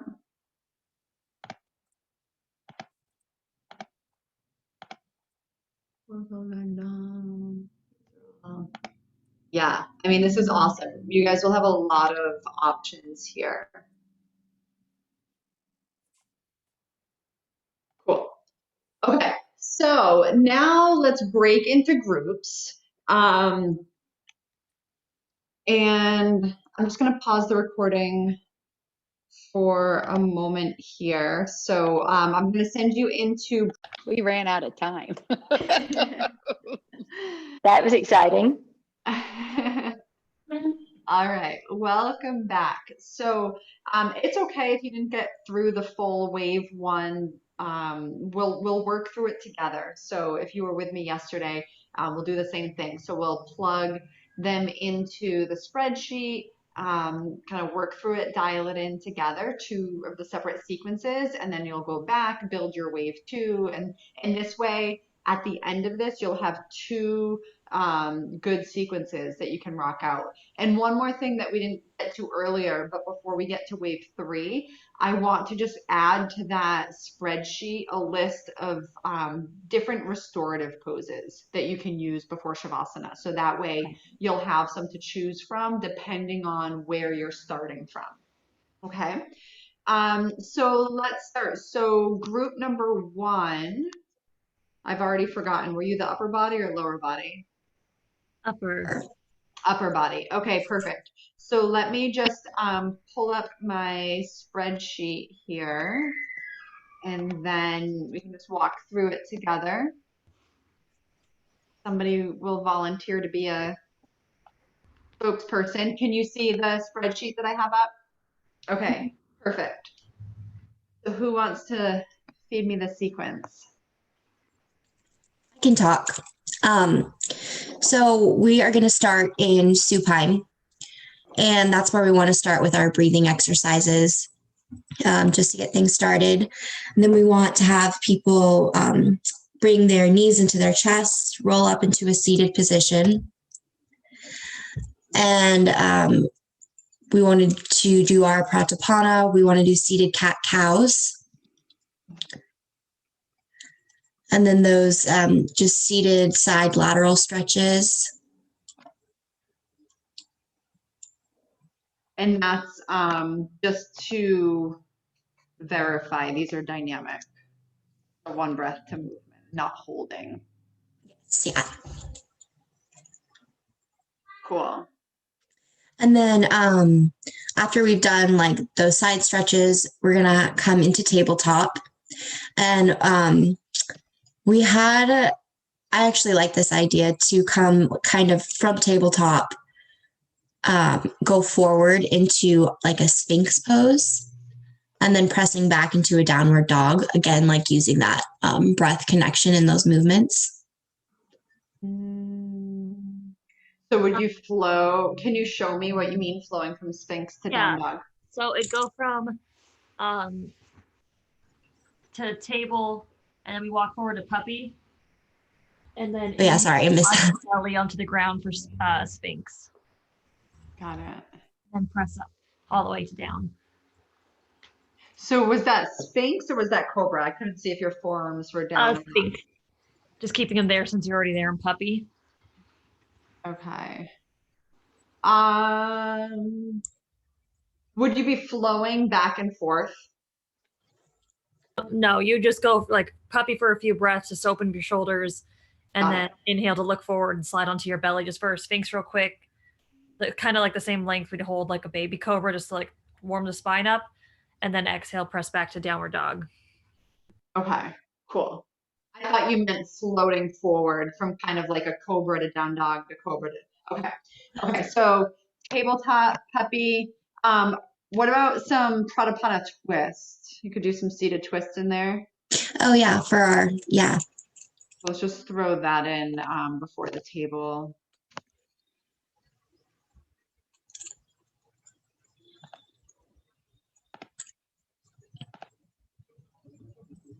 Seated dynamic twists. So table, puppy, Thanks. it's kind of like a mini sphinx. Yeah. The down dog. Cool. What else? Then we're going to start building heat in the body. So we're going to have everyone walk to the front of their mat and rise up into chair pose. Okay, so chair. And in chair pose, we talked about doing those like sweeping hand motions, like rising your hands up towards the ceiling and then bringing them back. And then also maybe like after you rise your hands up, holding it there and adding in like some pulsations. Okay. So you would sustain with the arms up. Yeah. So yeah, like arms here, holding and adding a few pulsations, or even Okay. maybe doing another set and sweeping them to the back and adding a few Got pulsations. it. So pulsations. Cool. And then let's see, where are we? So then we wanted to go into a forward fold and slowly rise all the way up to standing and find a goddess squat.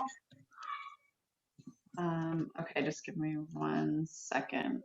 So you were in chair and you want to come to a goddess. So would you So have them step sideways? we're in chair. Yep, we're in chair, and we would have them come to a forward fold first, and then slowly rise up to standing, and then have them step their feet out, coming into goddess. Okay, instead of going up and down like that, what about after chair, all that chair, it's nice to do a little kind of standing supported back bend to flush out all that hip flexion, especially before coming into a forward folding goddess, because that's even more hip flexion. So I would just recommend releasing, instead of releasing chair to a fold, releasing chair to standing. Okay. So if you're here, inhale, stand tall, reach to the sky, exhale, release your hands to your low back. Inhale, lift up, exhale, lean back. Even if Okay, it's so for give them a breath little or back two, bend. just to open up the front of the body, then fold forward. And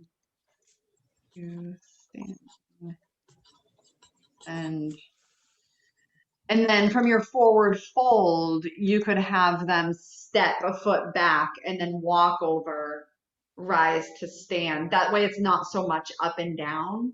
Okay.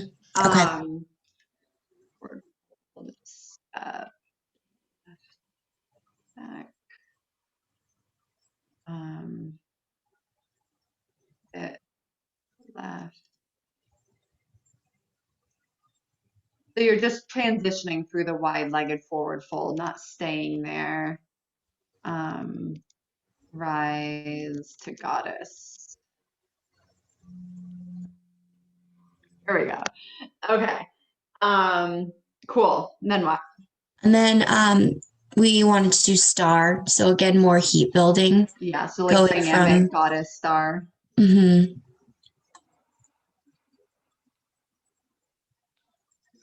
Cool.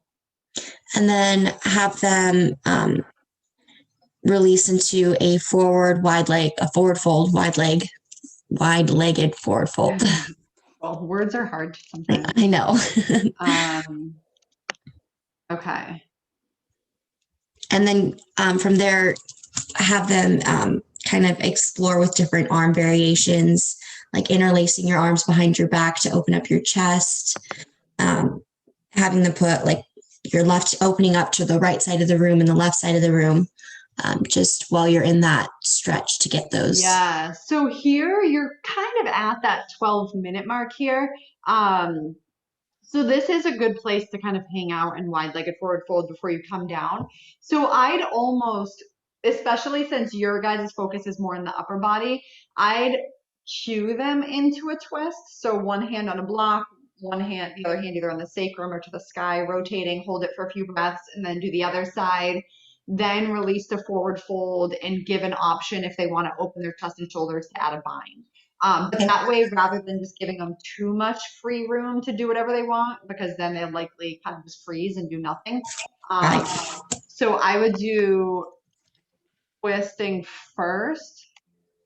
Second, hold, twist right and left. And then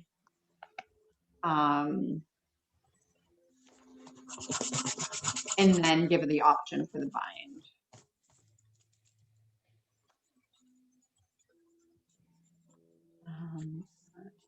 What just happened? Come back. What just happened? Oh my gosh. Oh my gosh. I thought I like lost everything. I was like, what just happened? Okay. Wide-legged forward fold plus bind option. Cool. And then I'd say that's good for wave one. And then when we get to wave two, you can figure out from there like how you're going to bring them down. Yep, that's where we ended. So. Love it. Awesome. All right, lower body group. Who wants to be the spokesperson here?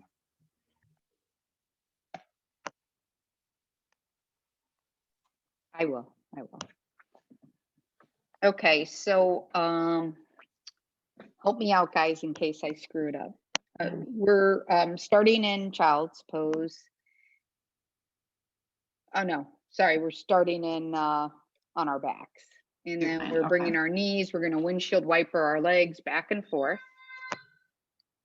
And then we're going to do, bear with us because both of us, I wasn't sure about this, a baby bridge. So it's not a full bridge, it's a baby bridge. So you just slightly bring your hips off the ground and then lower them back down. So slightly bring them up and lower them down. Then we're going to add the hands to bring up and down. So it's a baby bridge. Yeah. And then they're going to roll to a seat. And we're going to do. Here, I'm just going to stop you just for a moment. Yes. So I would actually do that first since that's flexion extension and that's a little more simple than twist. Okay. Dynamic. Okay. Arms. So I would start with that and then release, windshield wiper the legs. And then they're rocking, rolling up. Is that what you said? Yes. Yes. And group, help me out. I forgot what's next. Solid start.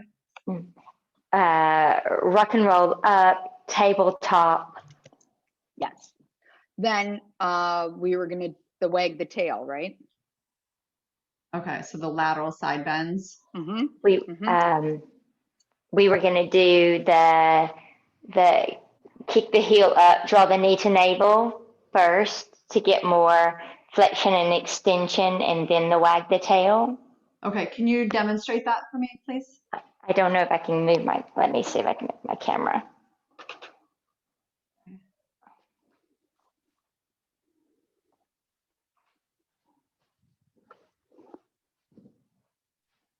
Can you see me? Yeah, perfect.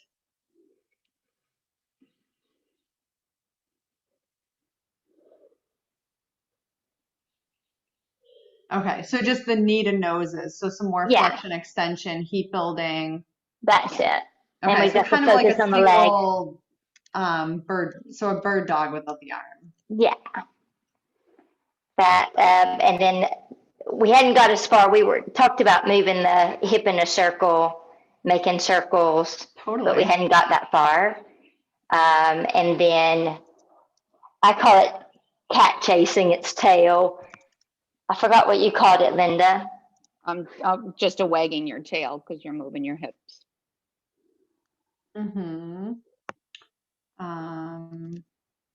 Wag tail. Cool. And then would you repeat the left side with the bird dog after the tail wag? Yeah.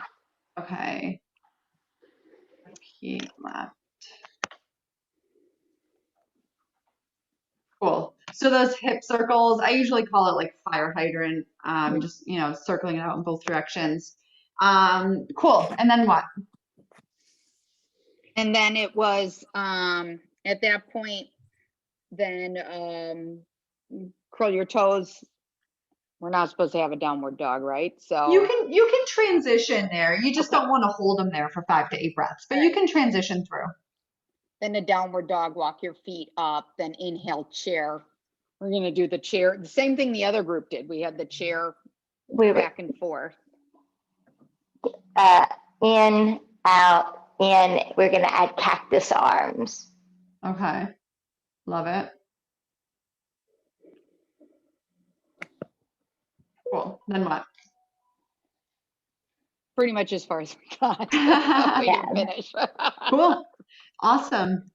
And then same thing, if you're transitioning straight from chair to like lunges or something like that, I'd probably throw in a supported, either kind of like that palate cleanser. So either like a standing side bend, but at very least a supported standing back bend to open up the hip flexors after all the chair.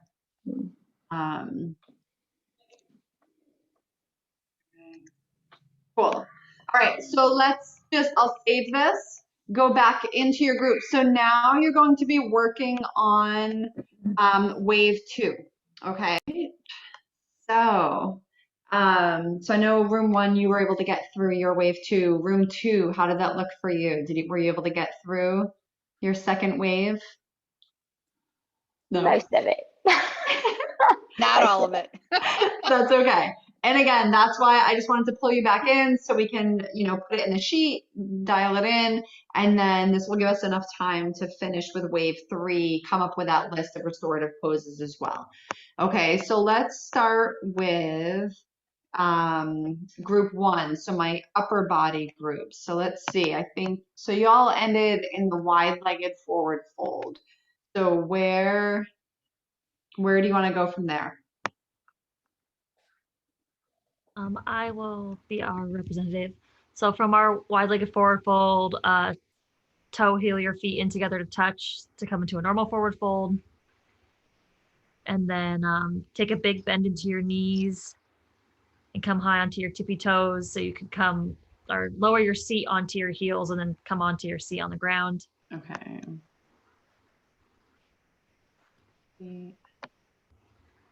And then from our seat, doing that like whole back fascia roll up thing where you like hug your knees into your chest. And yeah. Back body roll.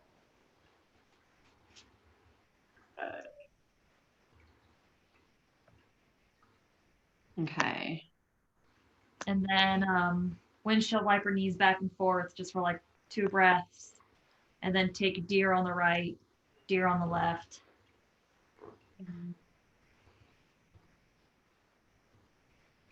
And then come back to center and do the chicken stretch.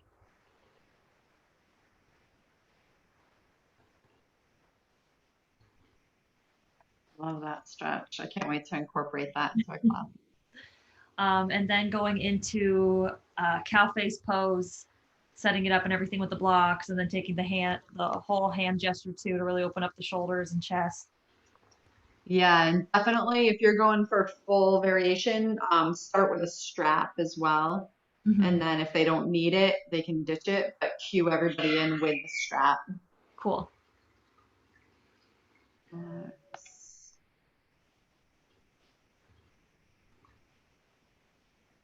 Cool. So you probably do that like right and left. Mm-hmm.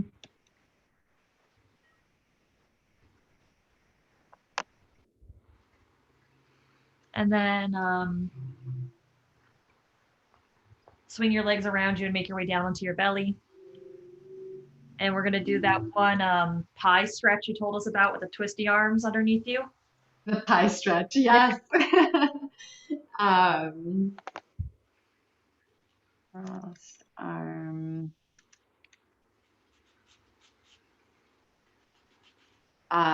Just like one after the other, so right, left. Yeah, right, left. Cool. And then scorpion, right, left.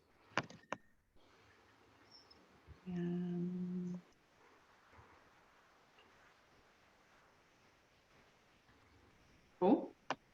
Like it. Full sphinx pose with some neck articulation, just to keep everything loose and happy. Mm-hmm.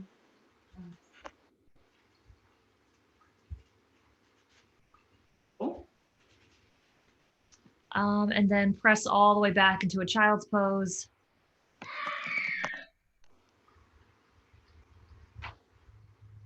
And oh, we didn't talk about this, but I feel like now it'd be good to add as a child pose the prayer hands to open up the armpits and everything. Yeah. Nice. And then press yourself up through table and back onto your seat.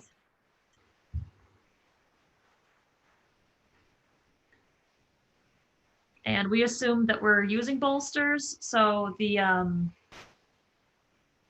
oh, Jordan, what was it?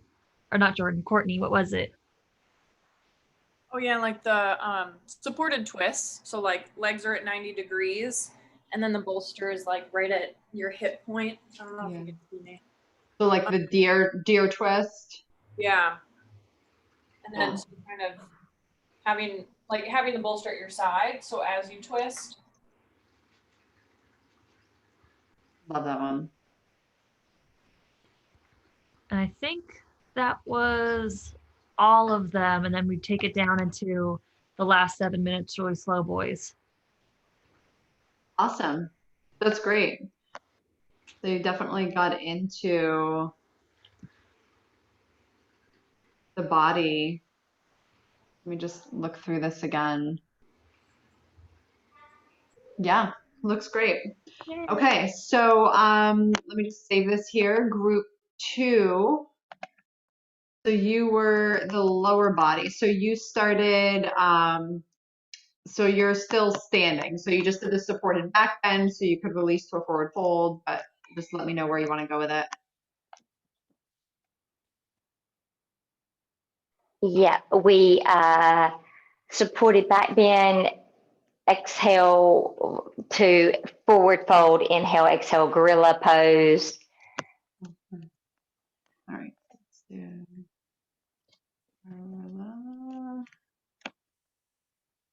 So that I was thinking that was really the finish of wave 1, but Okay. that's what I was thinking. So just Done. starting to open up the back of the legs. Then inhale, half lift, exhale, forward fold. Inhale, lift your heels, press your ankles forward. Exhale, lower your hips towards your ankles with your hands are on your blocks and you're just pressing your ankles forward like an awkward toe stand. Can you adjust your camera so I can see what you mean by pressing ankles forward? So that you're really, really up on the balls of your feet rather than your heels. Can you see my floor?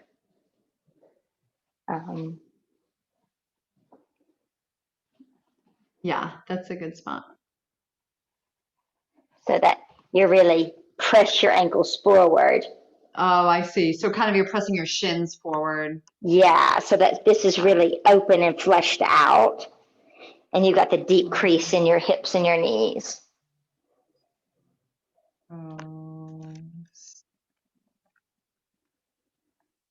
Shins forward.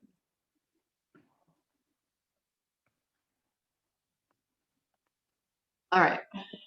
And then I forgot how we got to our next. How did we get to the lunge, the low lunge? Linda, did you write it down? I did not write it down, but I think it was just you rose up a little and just Step your left foot back. Yeah, that's easy. Yeah. Inhale, lift your hips. Exhale, step your left foot back. Yeah. Low lunge. And we were going to mirror. There was a question about pulsing. We were going to mirror the move that we did in chair. Inhale, exhale, inhale, exhale before we stick and hold. There was a question about a pulse and whether pulses so were low appropriate. lunge, like dynamic cactus arms. Yeah. Cool. That inhale, exhale, sink your hips, half splits, maybe a little flush back and forth. So before you do that, you could even add I know your focus is the low body. So say you're in your low lunge doing your inhale and exhale with a cactus. on your last one, you could grab, so if you have the right Yeah, leg forward, grab the left forearm and then lean up and over and add a side body stretch and just hold for a few breaths and then go into like your half splits. fantastic. Okay, so, and Then Mhm. the half split, the IT band, the extra twist and stretch Mhm. to unwind, slide a block underneath your sitting bones, exhale, sit back. Can you still see me? not super A little well. bit. So that you can, so it's basically like a half hero on a block. Got it. Love it. Half hero on a block. You can slide the block underneath. If you've got more room to explore, lower one elbow than the other. If you've got more room to explore, slide a block underneath your shoulder blades or your shoulder blades to the earth. Love it. Dot, dot, dot, dot, dot. Let's do it. And when slide your right hand underneath your right ear and roll to your right hip. I'm just going to pause you for a second. Consider students like me that have had 3 knee surgeries that there's no way in hell I'll be laying down in that pose. So Yeah. how will I, if I'm seated Okay. on a block So and half hero, how will I transition to the next one? you're gonna shift, spin your left heel away from your hip, shift it. your hands to the outside of your hip, unwind your leg and your knee, touch your ankles together, lower your right forearm to the earth. Awesome. So now it looks like you're lying on your side body Yeah, with a quad stretch. yeah. Perfect. And those are just types of the things you want to consider. Like you handled that perfectly. So consider the transitions, knowing that your students are going to be in different variations of these stretches.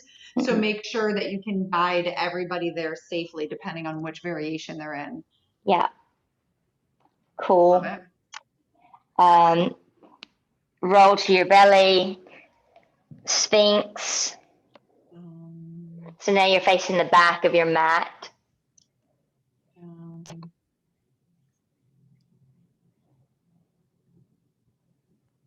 Love it. And here you can add, again, if you've got more room to explore, spin your left forearm in and pick up your right foot. So another option for quad stretch. Yeah. Or if you've got more room, you could play with your hands, seal arms. So it's Sphinx, seal, or quad stretches. Cool. And then have inhale to tabletop, exhale to child's pose. Inhale back to tabletop, exhale, step your left foot forward. So then repeat on the And left. then repeat. Yeah, I love it. So good. Okay, so transition through table, child's to low. Valerie, the only concern we had with this sequence was, is this too much on the knee? So let's see. So you have the low lunge with like the cactus and the side bends. So real in the half splits, IT band stretch. I mean, it's definitely a lot of knee stuff, but if you knew you had a lot of students in the room that couldn't go on their knees, you could always cut out like the low lunge cactus arms and side bend. You could just use that low lunge as a transition to do, because like with the IT band, I mean, ideally the knee and the IT band stretch is behind the hip, so it's not shooting straight down, so there's less pressure on it. But this is where it would be helpful to kind of know, like, okay, what else could I do instead of that? You know, you could start with, like, I love the, like starting with just like half splits, IT band stretch, slide the block underneath, do all of that. and then get them onto their back and then explore more of the hamstring stretches, like with a strap, doing it supine, something like that. So there's ways to, like, rather than doing all the low lunge dynamic arms, you could kind of just cut that all out and add more hamstring and hip stuff towards the end when they're on their back. Yeah, it's always good to have those options in your back pocket. So for this class, especially once you know who's in the room, so you can kind of adjust the dial as you're going. Okay. Okay, so then you would repeat the left, and then that's probably your whole wave two right there, right? Yep. Perfect. All right, so we have just enough time now. So let's go back in now. Remember, you just have, before we do that, let's pull back up our stretches sheet and just list off some restorative poses that you could include. So whether they're supine or kind of like that supported twist, the deer pose twist with the bolster, that could potentially be one. Let me.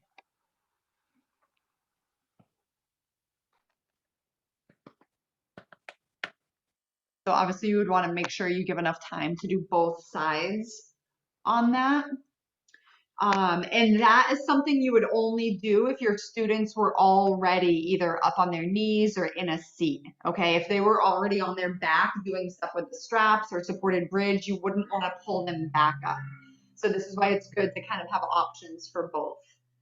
So what else can y'all think of?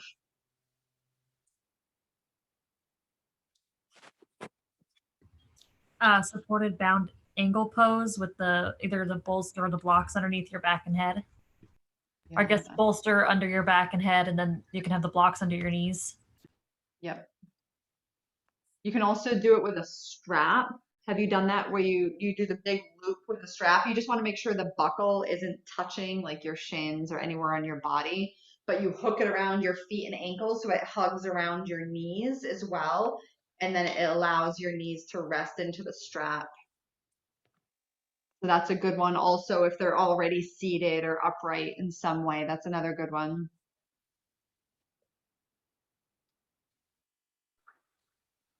Supported waterfall, supported fish.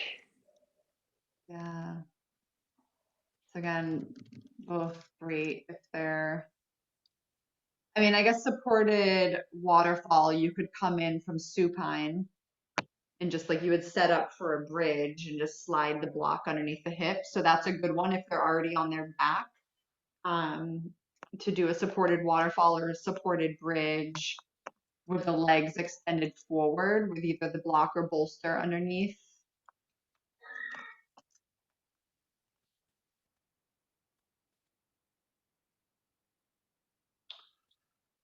If they're sitting upright, you could do and you're using bolsters, you could do a supported, like wide-legged forward fold, stacking, like the bolster is standing upright and hugging it, resting the forehead on the bolster. Mm-hmm. Um, Supported child's pose. yeah.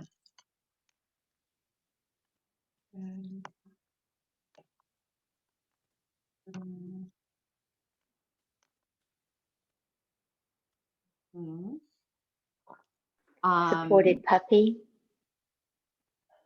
How would you support the puppy? With like laying on the chest on a bolster? Yeah. Okay. Another good kind of supported inversion, which you would want to make sure they're starting from a seat and not supine, is placing either their blocks at the foot of their mat or their blocks with a bolster over it.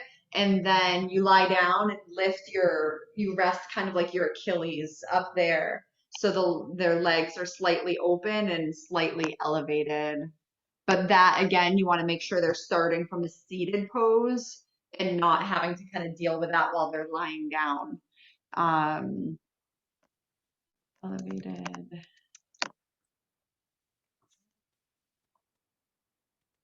So as as you guys are planning your sequences for whether it's today's exercise or just going forward, when you're looking at these different restore poses, considering them, really put a lot of emphasis on where are my students starting from and what is the most seamless transition to get them into this restorative pose. If you're doing something like the supported supine bound angle with the strap, before class even begins, in your welcome and intro, use that minute to have everybody hook their strap into a loop, make sure it's locked, and then just have them set it aside and say we'll be getting to it later. That way you won't have to deal with it when your students are mush and trying to figure out what they're doing at the end of class. So I'd say this is a good starting point. Obviously, this is not nearly all of them, but at least it's a good starting point. It'll give you something to work with. So I'll open up the breakout rooms once again, and you're just going to work together to come up. I'm not going to take the time to email it to you just for time's sake, but just use those kind of as an example. Come up with your wave 3. Remember, you just have 7 minutes before moving into Shavasana. So depending how long you're planning to keep them in the restorative pose, keep in mind, is this a pose that's bilateral, that you just put them in once, hold it in there for a few minutes, or is it one that they'll need to do on both sides? If it's something they'll need to do on both sides, you're probably only holding them in there for 2 to 3 minutes per side, and that's it. And then it's Shavasana. Okay, so just kind of keep that in mind for this final wave, because you definitely don't want to rush Shavasana in this class. You want to give that full juicy experience. So let's just go back in. I'm just going to give you about like 5 minutes here since this is such a short block, and then we'll wrap it up. All right, so let's finish it out now. So I'll share my screen again, pull up that sheet.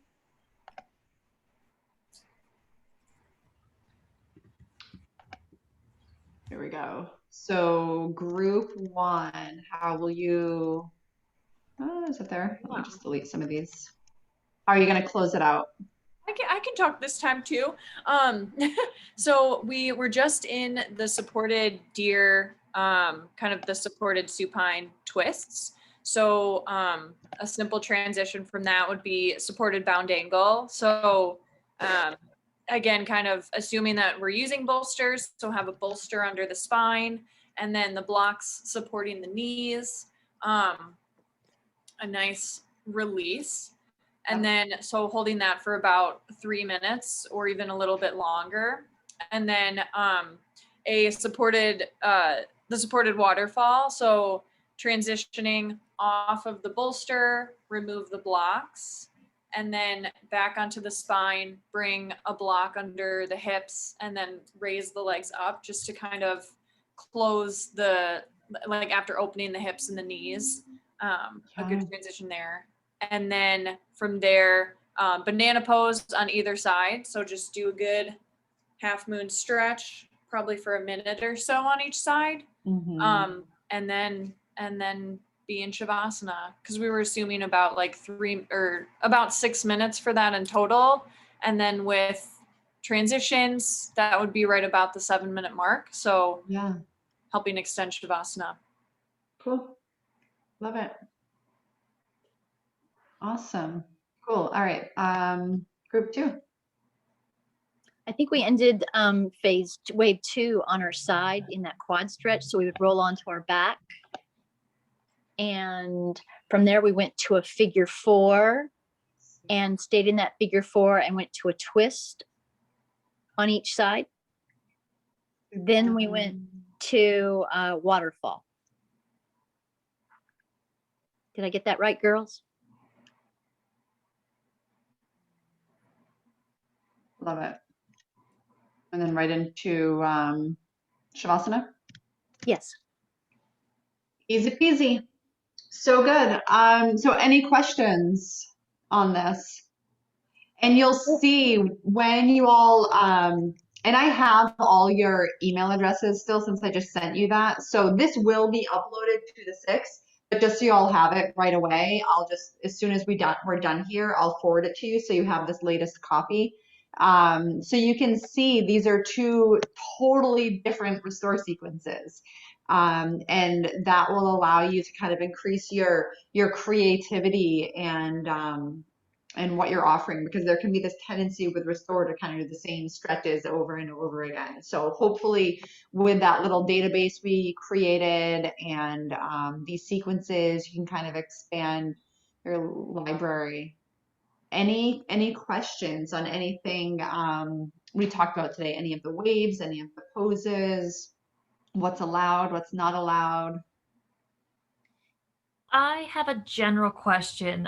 Just back when I did my bridge training, I'm pretty sure we talked about how we just don't, or at least here in Southern California, we're not allowed to teach, what is it called?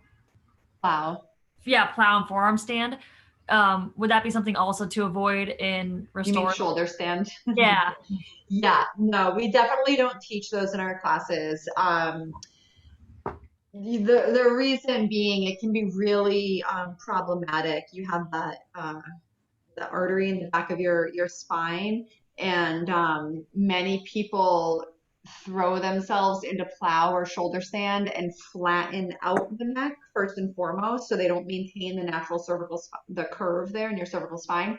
And then additionally, people don't know what they're doing, so they turn their head or they look at the teacher, and that's where it becomes really problematic. Whether you're in a bridge, shoulder stand, plow, if you turn your head, you can create little tears there, and that can become really dangerous.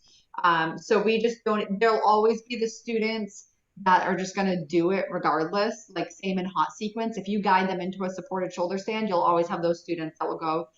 Typically, that's a conversation I would have after class and that post-class connection of just saying, hey, like I noticed you moved up into shoulder stand or plow, and it's okay because some students know how to do it, and that's totally fine. I would just give them the information of, if you want to do that in your practice, awesome. I just want to make sure you're doing it safely, and when you are in that pose, always keep your gaze directly overhead. Don't, turn your neck at all.